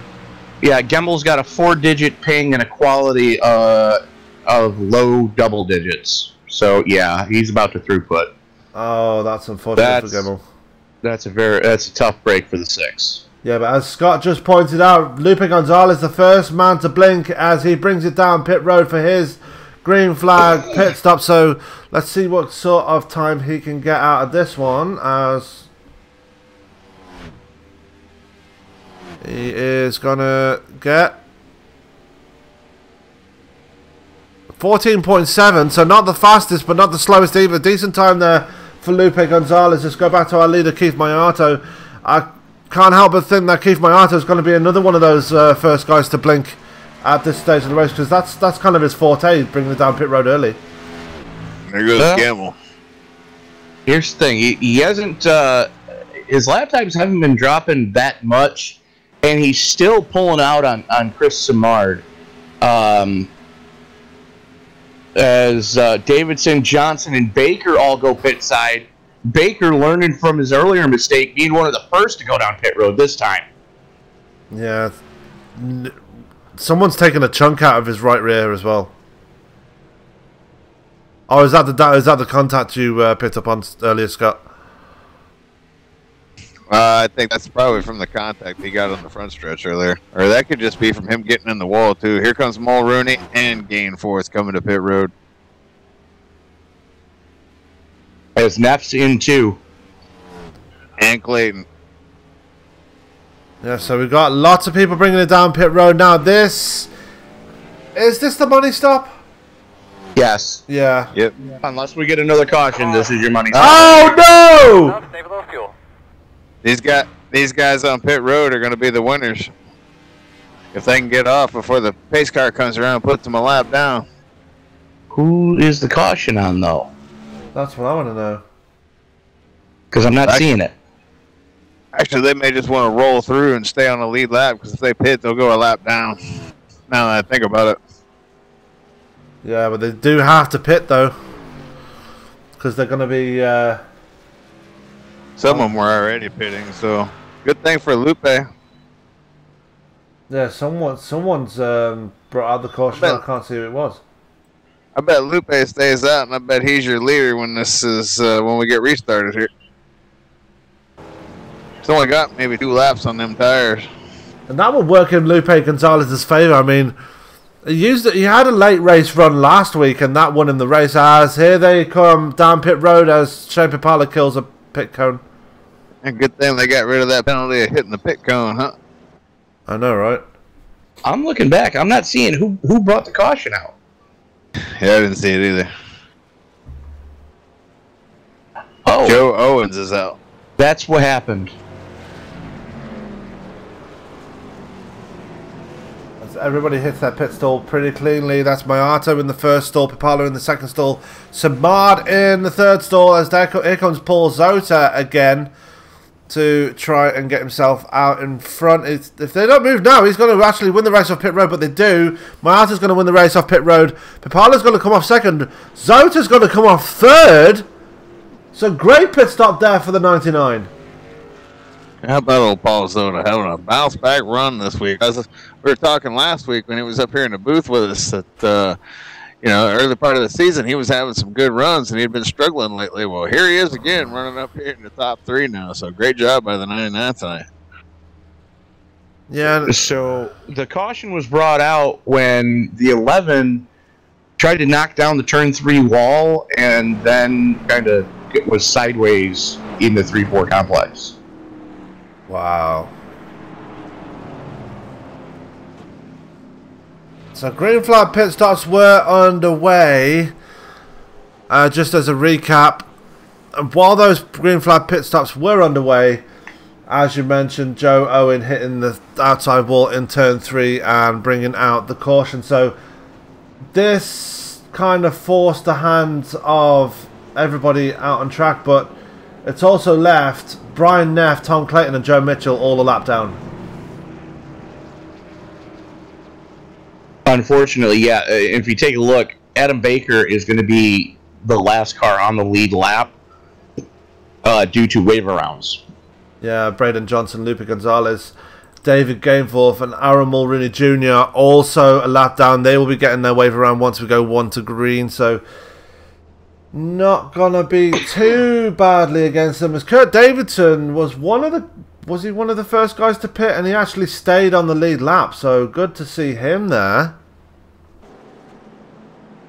Actually, no. Wait a second. Yeah, he stayed on the lead lap. So, Kurt Davidson, only on 4-lap tyres. He's only got tyres that are 2 laps older than the rest of the field, and he's already been down pit road. So, watch for him to come through.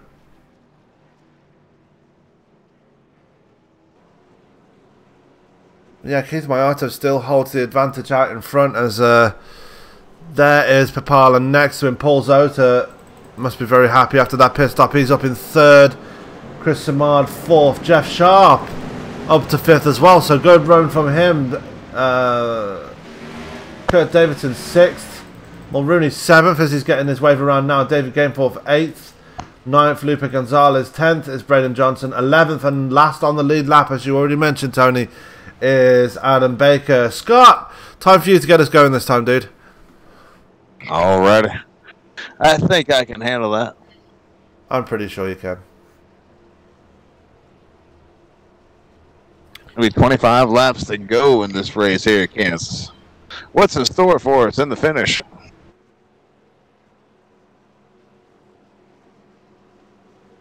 Does anybody have anything for the 09? That's the big question.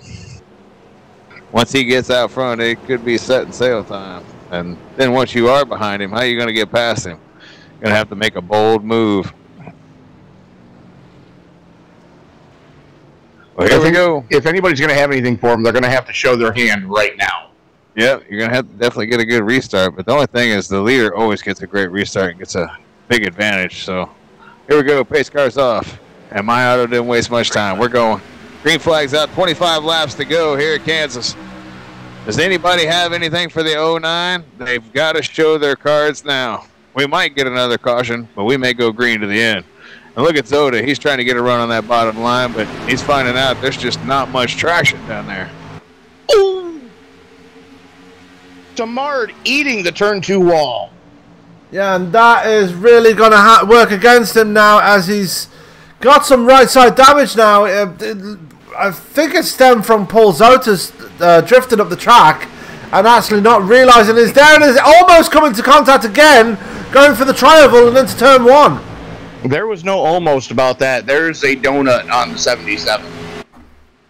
And we'll see if he tries to come up and squeeze in front of the 73. He does not.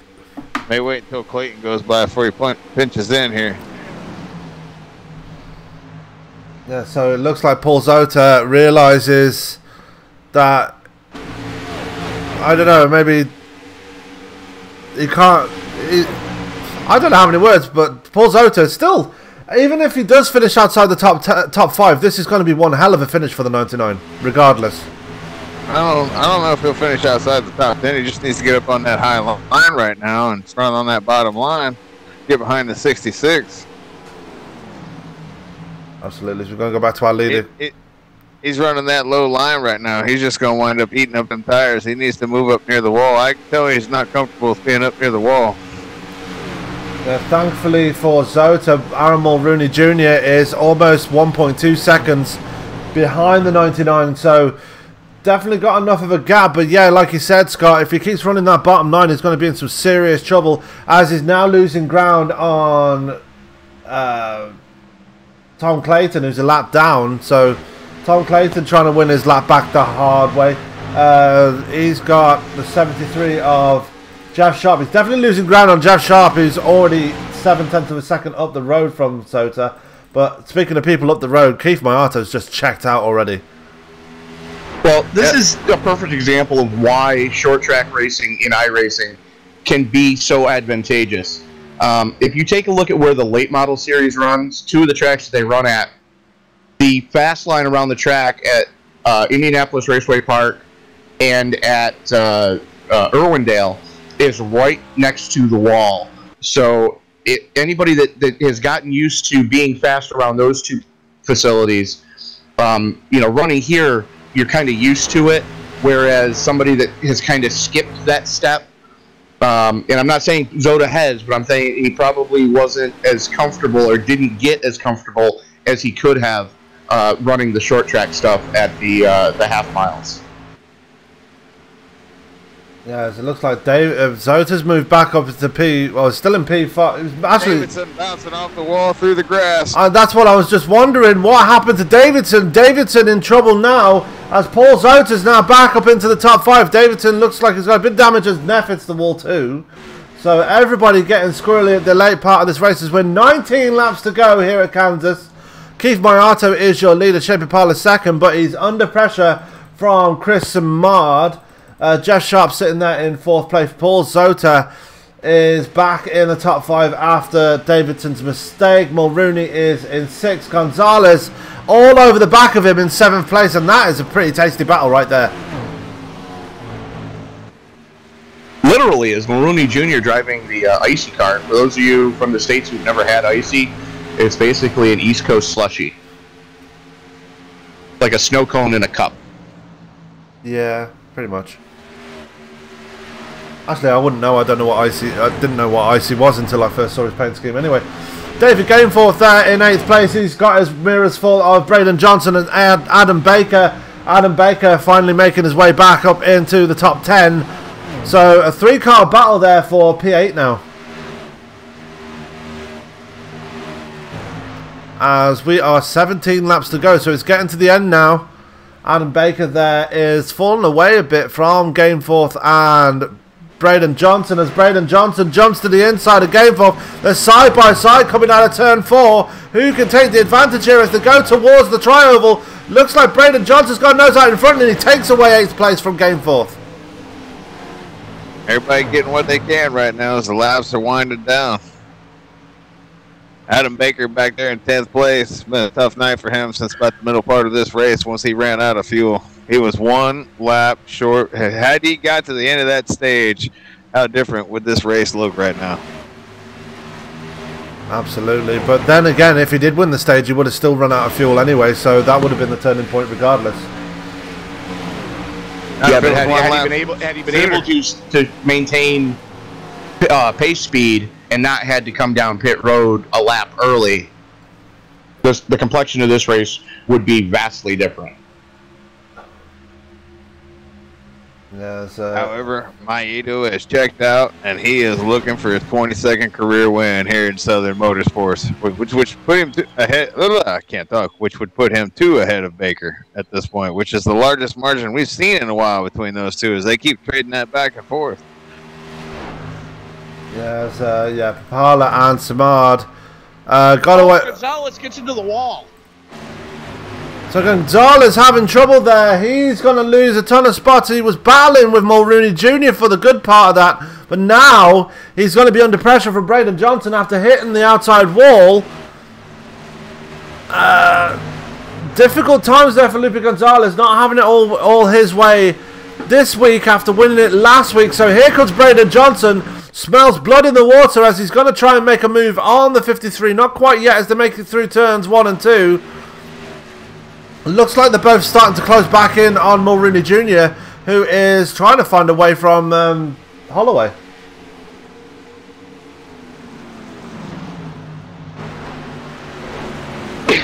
Well, the laps are winding down. We are closing in on the 10 to go mark. Mayato still showing the way, almost a 1.5 seconds to the good. Shane Papala is a 1.5 seconds to the good over Chris Simard. Jeff Sharp, 2.5 seconds back. Paul Zota is another second, just over a second back from him, 2.25 seconds, call it. Aaron Mulrooney Jr., another 2.25 seconds back from there. So your closest battle right now is that battle for 6th, which is really starting to heat up. Yeah, Gonzalez, after making that mistake and hitting the wall, really trying to close in now with the draft of Braden Johnson behind him. So this could be a nice 3-car battle to bring it to the end of the race. We are 11 laps to go here at Kansas. Larry Holloway kind of in the way at this point, but is someone going to take advantage of Holloway being there and actually get around Mulrooney Jr. as Mulrooney Jr. almost runs him over? And that cost him a ton of time. Yes, Holloway's not really letting the leaders by. As this is go time, we are 10 laps to go, but the top 5 look like they've really settled for where they are right now. But try saying that. I don't think so, because Zota is reeling in Jeff Sharp quickly. I was going to say that. Try saying that to Paul Zota, as he's now within a second of Jeff Sharp, and he's closing in on that P4 spot. But he's got to get round. He's got to get round Clayton and Mitchell first. Still down there running that lower line. Well, he might use Clayton and Mitchell to, hold up Jeff Sharp a little bit.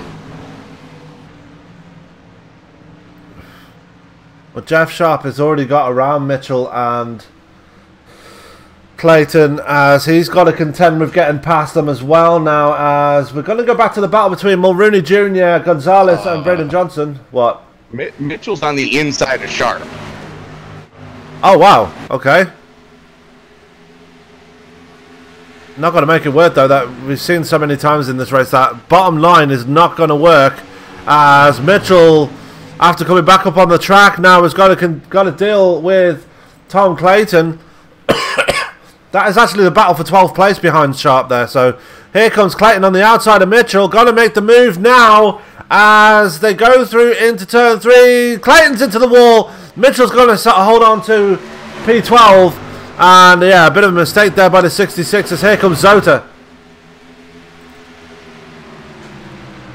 It's a hell of a battle between all these guys right now. Who's going to survive this deal? Somebody's going to wind up losing bad in this deal. Unfortunately, you're right. Zota's now within half a second of Jeff Sharp, and he's... Sharp hit the wall, and Zota got squirrely. Yeah, he did. It was almost Zota was almost the big loser there. He had a hell of a save, but he was headed for that inside wall. I think he saw Sharp eat the wall and was trying to get the hell out of the way. There's that battle between Mulrooney Jr., Gonzalez, and Braden Johnson. Ever closer as we're closing in on 5 to go. We are 6 laps to go, so 1 more lap to go before the last runnings of this race. Mulrooney Jr. holding on to 6th place. Lupe Gonzalez and Braden Johnson are there, but not quite there as Gonzalez gets a bit squirrely coming out of turn 2. That's going to let Braden Johnson in and try and take that inside line from the 53, as it looks like Braden Johnson's going to make it as they come out of turn 4. Braden Johnson is now up to P7 as here comes Gonzalez back on the outside as they go across the line, and we're now 5 laps to go here at Kansas as Braden Johnson finally gets the move done, and they both hit the wall going through turn 1. So Braden Johnson may have got the position but lost a ton of momentum from Mulrooney Jr. as him and Gonzalez both hit the wall into turn 1, and now look at Mulrooney Jr. He's decided now is the time, and he's closed right in on the back of Paul Zota now. Oh, Zota's just gotten by Tom Clayton, so he's got that little bit of a buffer as he's now setting his sights on Jeff Sharp. Yeah, Clayton. Right there within striking distance. That is your closest battle in the top 5 right now. Yeah, Paul Zota closing in on Jeff Sharp as he's going to take a look on the inside of the 73. Still sticking to that bottom line. Very faithful to that bottom line as it happens, but definitely seems to be working for him as they're ever closer going across the line. We are 3 laps to go here at Kansas. The top 4 all spread out by 3 seconds apiece. As there goes Zota, Sharp's in the wall. Zota's going to take away 4th place as they're side by side coming out of turn 2. Who's going to take it going into turn 3? Paul Zota just falls in right behind the 73. Rebounds again for another attack, but he can't leave it too long as we are coming down to 2 laps to go. The popsicle sticks are out here at Kansas. Jeff Sharp almost getting into the wall again. Zota really trying to find a gap there to get around the 73. Not really going to make anything happen again this time round as here comes Mulrooney. Maybe Mulrooney can try and take advantage of this and get himself into the top 5. Well, Zota on that last lap was a little bit sideways coming out of 2, and Zota has burned all of the goodie off his tires, as you saw just how quickly Mulrooney Jr. reeled him in. Yeah, as we're now on the final lap now, the white flag is out here at Kansas Speedway. There is your race winner, unless the wheels fall off. It is 4 seconds to the good over Shane Papala, who's sitting in second, who is also 2.5 seconds to the good over Chris Simard. But this is the man of the moment now, coming through turns 3 and 4.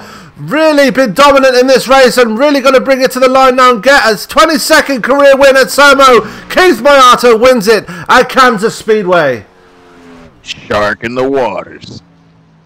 Shane Papala going to come home for second. Chris Simard third. Jeff Sharp going to hold on for 4th, but Zota loses the 5th place at the line. Mulrooney steals it from him. A little thievery in the night there.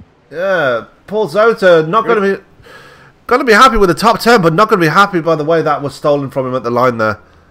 Yeah, Aaron Mulrooney, who was riding back there 7th, 8th, 9th place all night long, gets a top 5 at the end of the night. Good job there by the 07.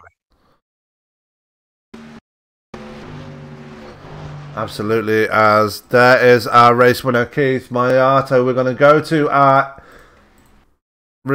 our interviews right now, as joining us in the booth now is our 3rd place finisher, Mr. Chris Simard, and he is with Tony right now. Chris, that was one hell of a finish you had there, sir. Talk us through that last pit stop and what you saw from your angle. Well, I did a pretty good job. I had 5 seconds of repair, hit the wall too many times, and then I came out 4th, and Paul. I was behind Paul, and he came up the track a little bit, and I couldn't slow down enough. So that's racing, I guess. Well, that's racing, but you were able to hang on there and showed a lot of patience. Just real quick, were you planning on coming down as soon as the caution, or before the caution came out? Were you planning on coming down within a couple of laps there?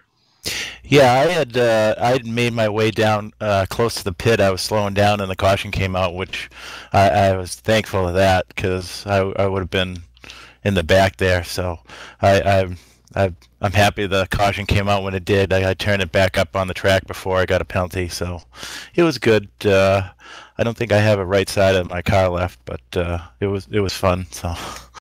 All right, fair enough. So we go from the D-shaped demon of the Midwest to one of the crown jewels of the NASCAR family, Charlotte, next week. Talk to us your thoughts of going to the Quad Oval. I like that track. I think it's the All-Star race next week. I'm pretty sure it is. It's going to be crazy qualifying. Running down pit lane at full speed. That's going to be crazy. But I like the track. It suits me well. So we'll see what happens. Well, Chris, it was a hell of a finish, a hell of a driving job all race long, up towards the front most of the event. You, sir, have earned yourself a nice cold Budweiser tonight.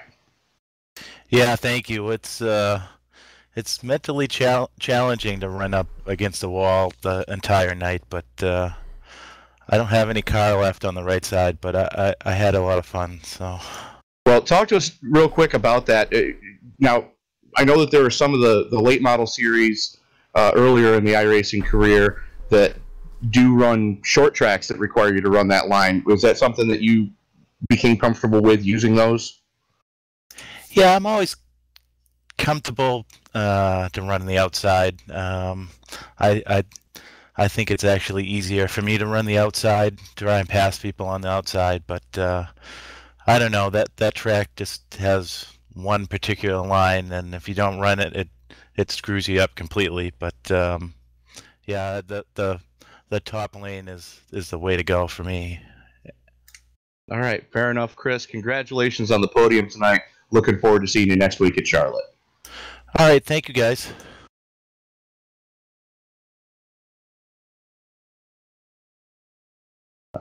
And joining us now with Mr. Scott Brinson is the second step of your podium, Mr. Shane Papala. Shane, you got a copy, buddy? Yes, sir. Hey, Shane, it was quite the race out there tonight, man. You were up there battling in the top 3, top 5 most of the night. Tell us a little bit about your evening and how everything went down in your eyes. You know, it was a pretty good race. I'm actually pretty happy finishing second.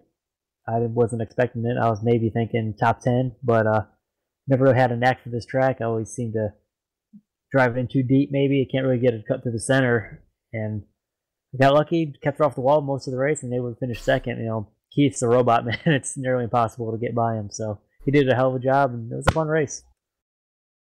Well, no, it's going to be a good points tonight for you. You're a couple starts short of the 11 that a lot of guys have, but you came in 5th tonight. You're going to maintain a good spot in the points battle there. You guys are headed to the All-Star race next week, so what are you expecting at Charlotte for the All-Star race? Hey, it's going to be wide open and fun. That's no points, so nothing to lose. Might as well just go for it. Just going to try to blow off a little steam for you guys, do them 400 laps the following Thursday? Yeah, use it as a mini test session, but mainly just go out there, have some fun, and try to get that All-Star win because it's fun. All right, buddy. Well, you got anybody want to thank tonight for your second place finish here tonight at Kansas? Yeah, definitely got to thank the SOMO Racing League and all the admins for putting on our league. Both for broadcasting all the races. So you guys do a great job. It's fun to go back and watch. Got to thank my sponsor, coffeeandglittermom.com, for everything they do for us and coming on and sponsoring the next couple races. So go check them out at coffeeandglittermom.com. We get your custom coffee and wine tumblers made, glittered up, anything you need. And don't forget, there is still enough time to get something overnighted for Mother's Day. Yes, sir. All right, Shane. Well, good job tonight, man, and I hope you have a good Mother's Day with your mother, man. Yeah, you guys as well. I appreciate it. Thank you very much. Sammy. And that was Shane Papala coming home in second place. Joining me now in the booth is our race winner, now collecting his 22nd career win here at SOMO, Keith Maiato. Absolute domination here at Kansas. Yeah, it was a very good run. I'm happy you're keeping count of the wins, because I know I'm not. But yeah, it was a Dan Lisa keeps track of them. Yeah, I guess so. Yeah, as long as I kept off the wall, I had a chance, and that was my main concern, was just staying off the wall. Yeah, and it seemed like a lot of people were struggling to keep off that wall here at Kansas. How difficult was it running the high line and not hit the wall out there tonight? It can be really difficult, especially when you're tailing someone, or you're just just trying to run hard laps every lap. And as soon as you make that one mistake, because it feels like it's biting, and if you move up just a little bit, you just lose it, and you either hopefully you can hit the brakes hard enough that'll slow you right down, or you just got to go for the ride.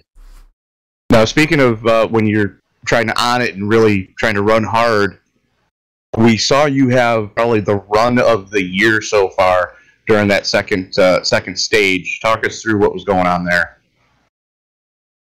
Don't let anyone slow me down. That was pretty much my mindset. I knew Adam was going to try for a fuel run there, because he usually does, and he was close, not close enough. But yeah, I just drove as hard as I can. I think I got into the wall at one point there, and I thought that was going to hurt me to get that stage win. But it's all good fun. And the funny thing is, when I came out of the pit and I saw like this huge cluster of cars, I'm like, oh, this is not a good time to come out. And but with those new tires, it was funny, because it almost looked like they were standing still on the track when I came out with new rubber. But got through them pretty quickly. Absolutely, and you did get through it very nicely, and you did steal that stage win away from Adam Baker in the second stage. But after the third stage began, that's when you really started to put your foot down, and yeah, it was just clear. It looked like pretty plain sailing from that point onwards. Yeah, I'm really good on the long runs, and the stage racing really messes me up there. But yeah, once I know I can get to that third part, and if I'm up there and there's no cautions, I usually do pretty well in those long runs. Well, definitely made it work for yourself. Well, next week we go to the All-Star race. What are your thoughts going towards that? Well, I won the All-Star race last year. I do remember Shane keeping up with me. He was tough. I knew he was closing in on me with the last few laps, so I'm pretty sure we'll have a pretty good battle next week. Absolutely, and it's definitely a nice little practice when you go to the 400 laps at Charlotte. Well, Keith, congratulations on 22nd win in SOMO here tonight. Is there anybody you'd like to thank for tonight's win? Yeah, I'd like to thank Coffee and Glitter Mom for sponsoring the race tonight. SOMO for putting on a great series every week. Everyone at JEC, yourself, Tony and Scott for doing an awesome job at the broadcasting on BOFA, and yeah, I think that's about it. Okay, Scott. Anything you'd like to add or ask Keith before he goes? I would just like to say congratulations once again, Mr. Maiato. You went out there and were the class of the field once again, so good job on your 22nd career victory. Awesome, thank you. Well, they always come with little glitches, but I just have to keep through. Maybe one race I'll have a nice, clean, perfect race. None of them are easy, right? No, and I don't make it easy on myself either. You make it look easy. Yeah, pit mistakes. I still got to practice those pit stalls. Yeah, I actually said something during the broadcast about how you got to practice about that. I was just saying in general that people, if they want to be good about, picking up spots on pit road and not making mistakes, it takes practice just like racing does. So, but yeah, we saw that when you slid through your box, and I had said something, I pointed it out. So don't hate me for it. Well, Keith, again, congratulations on the 22nd career win tonight. Definitely looking forward to see you out there next week. And we will see you next week. And again, congratulations. Awesome, thank you. Yeah, it should be fun next week with the whole all-star qualifying. It'll be fun. Absolutely. All right, and joining us now, gaining 18 spots tonight from his starting position, coming home in 6th place, the big mover, the hard charger, league admin, Mr. Paul Zoda. Paul, that was a hell of a drive. Very impressive racing tonight, sir. Oh, thanks, man. I'll tell you what, it wasn't easy. My car I could not drive that car up on the outside line, so I kind of migrated down to the bottom early, and it actually felt pretty good, so I kind of stayed there with it, but I just really didn't, I really didn't have anything, man. I kind of put myself in the right place on that one caution, and while everybody went in and got messed up, it kind of helped me out a little bit. Well, now, real quick, it's something we touched on during the event. I know that there are some late model series that, they run the shorter tracks like Irwindale or Indianapolis Raceway Park, where the fast line is next to the wall. Is that something that you have experience with, or is that something, earlier on in your iRacing career you kind of tried to avoid a little bit? I'm just not really good running up against the wall. I worry too much about hitting it. I like to give myself a little error cushion. This way, if I'm at the bottom and I start sliding up, I have some room to, hopefully save it. And I've tried many times, man. These guys even tried helping me run up on the outside line. Joe and Tom and Kurt, we've done many laps trying to get me up there. I just can't do it. I've always ran the bottom, even though it hurts me in the long run. It's, I think, where I'm the most comfortable. Well, it was still impressive to watch you do it tonight, Paul. Tough break losing out on the top 5, but still gaining 18 spots. That's one hell of a drive and something to be real proud of. Oh, thanks, man. I had a lot of fun running around. I think it was the 73 Jeff Sharp, the 71. We did lots of laps side by side, man. A lot of clean racing. I was down in the inside, they were up in the outside, man. And for a little bit, nobody really had the advantage. And, even though we were a little bit further back in position, just that sweating and that fight for that position, man, was made it a lot more better. But I was just glad to be able to take it home, finish the race. To get a 6th is great, man. I'll take it any day. Well, talk to us your thoughts about next week when we go to the crown, one of the crown jewels of the NASCAR family at Charlotte Motor Speedway. Yeah, next week's going to be good. This will be my first time running it. This will be our second time running this format, and I think it's really going to be good. We put out emails and we let everybody know to start brushing up on it, because we're going to actually come in pit road full speed, tires and fuel, and back out full speed. And, take a total time from when you go green across the start finish into, come around, take your lap, go into the pits, get your tires and fuel, come back around to the checkers, and that's going to be your qualified time. And last year I broadcasted, so I got to watch it, but not running it. And a lot of guys did good. A lot of guys slid through the pit stalls, and, it's not something you're used to coming down pit road, 100-something miles an hour and trying to stop in your box. So I've been trying to do some laps, man. It's going to be an interesting race for sure. It's definitely going to be an interesting qualifier, I think. Definitely going to be fun to watch. Yeah, and you heard Keith. He took it last year.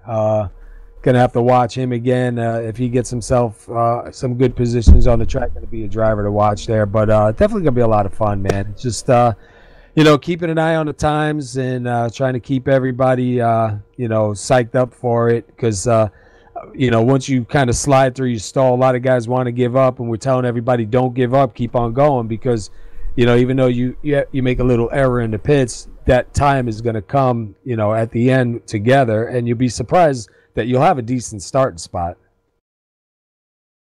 Well, fair enough, Paul. Sam, I think the only thing that's left is go through our finishing order. Absolutely, as we're going to... If I could, let me just give a quick shout out to coffeeandglittermom.com. And appreciate them coming on to SOMO Racing League and sponsoring all 3 series here at SOMO Racing League. We love having sponsors. It's great having sponsors. They're really great sponsors. So if you haven't checked them out, go check them out. And also, we have a new sponsor that's come on to SOMO Racing League, and we're really proud and happy to have them along. It's Top City Travel, and it's topcitytravel.com, where you can build and customize your trips, your hotel, your airfare, everything all in one spot, guaranteed. So we just want to give them guys a shout out. We appreciate what you guys do up here also. And it's nice to have, real sponsors come in and be a part of this and take this out, even further into the outside world. So I just wanted to say a thanks to them and a thanks to you guys, man. You guys do a great job up in the booth, man. We do appreciate it. And don't forget, there is still plenty of time to go to coffeeandglittermom.com and overnight something for your mom for Mother's Day. And go to topcitytravel.com for your last-minute travel to go visit Mom on Mother's Day. Awesome. Which, if you're not familiar with the way Mother's Day works, it's this Sunday, so don't forget to tell your mom you love her. Thanks, guys. Well, yeah, thank you, Paul. As we are now going to go to our results section of the night. Keith Mayata bringing home his 22nd career win here in SOMO. Very dominant performance there. He comes home in first place. Second place is Shane Papala. Third place, Chris Samard. Fourth place, Jeff Sharp. Aaron Mulrooney Jr. stealing it at the line, comes home in fifth place. Paul Zota just missing out on the top five, comes home in sixth. Seventh is Braden Johnson. Eighth is Lupe Gonzalez. Ninth is Adam Baker. And rounding out the top 10 is Kurt Davidson. David Gainforth comes home 11th. Joe Mitchell 12th. Tom Clayton 13th. Brian Neff 14th. Larry Holloway finishes 15th. Ryan Gemmel 16th. Joe Owen 17th. Aaron Schaefer finishes 18th tonight. Jay Felton 19th. John Estes rounds out the top 20. Ron Hollyfield 21st. Lynn McNeese 22nd. Tim Lewis 23rd. And Jim Locking finished last tonight, 24th.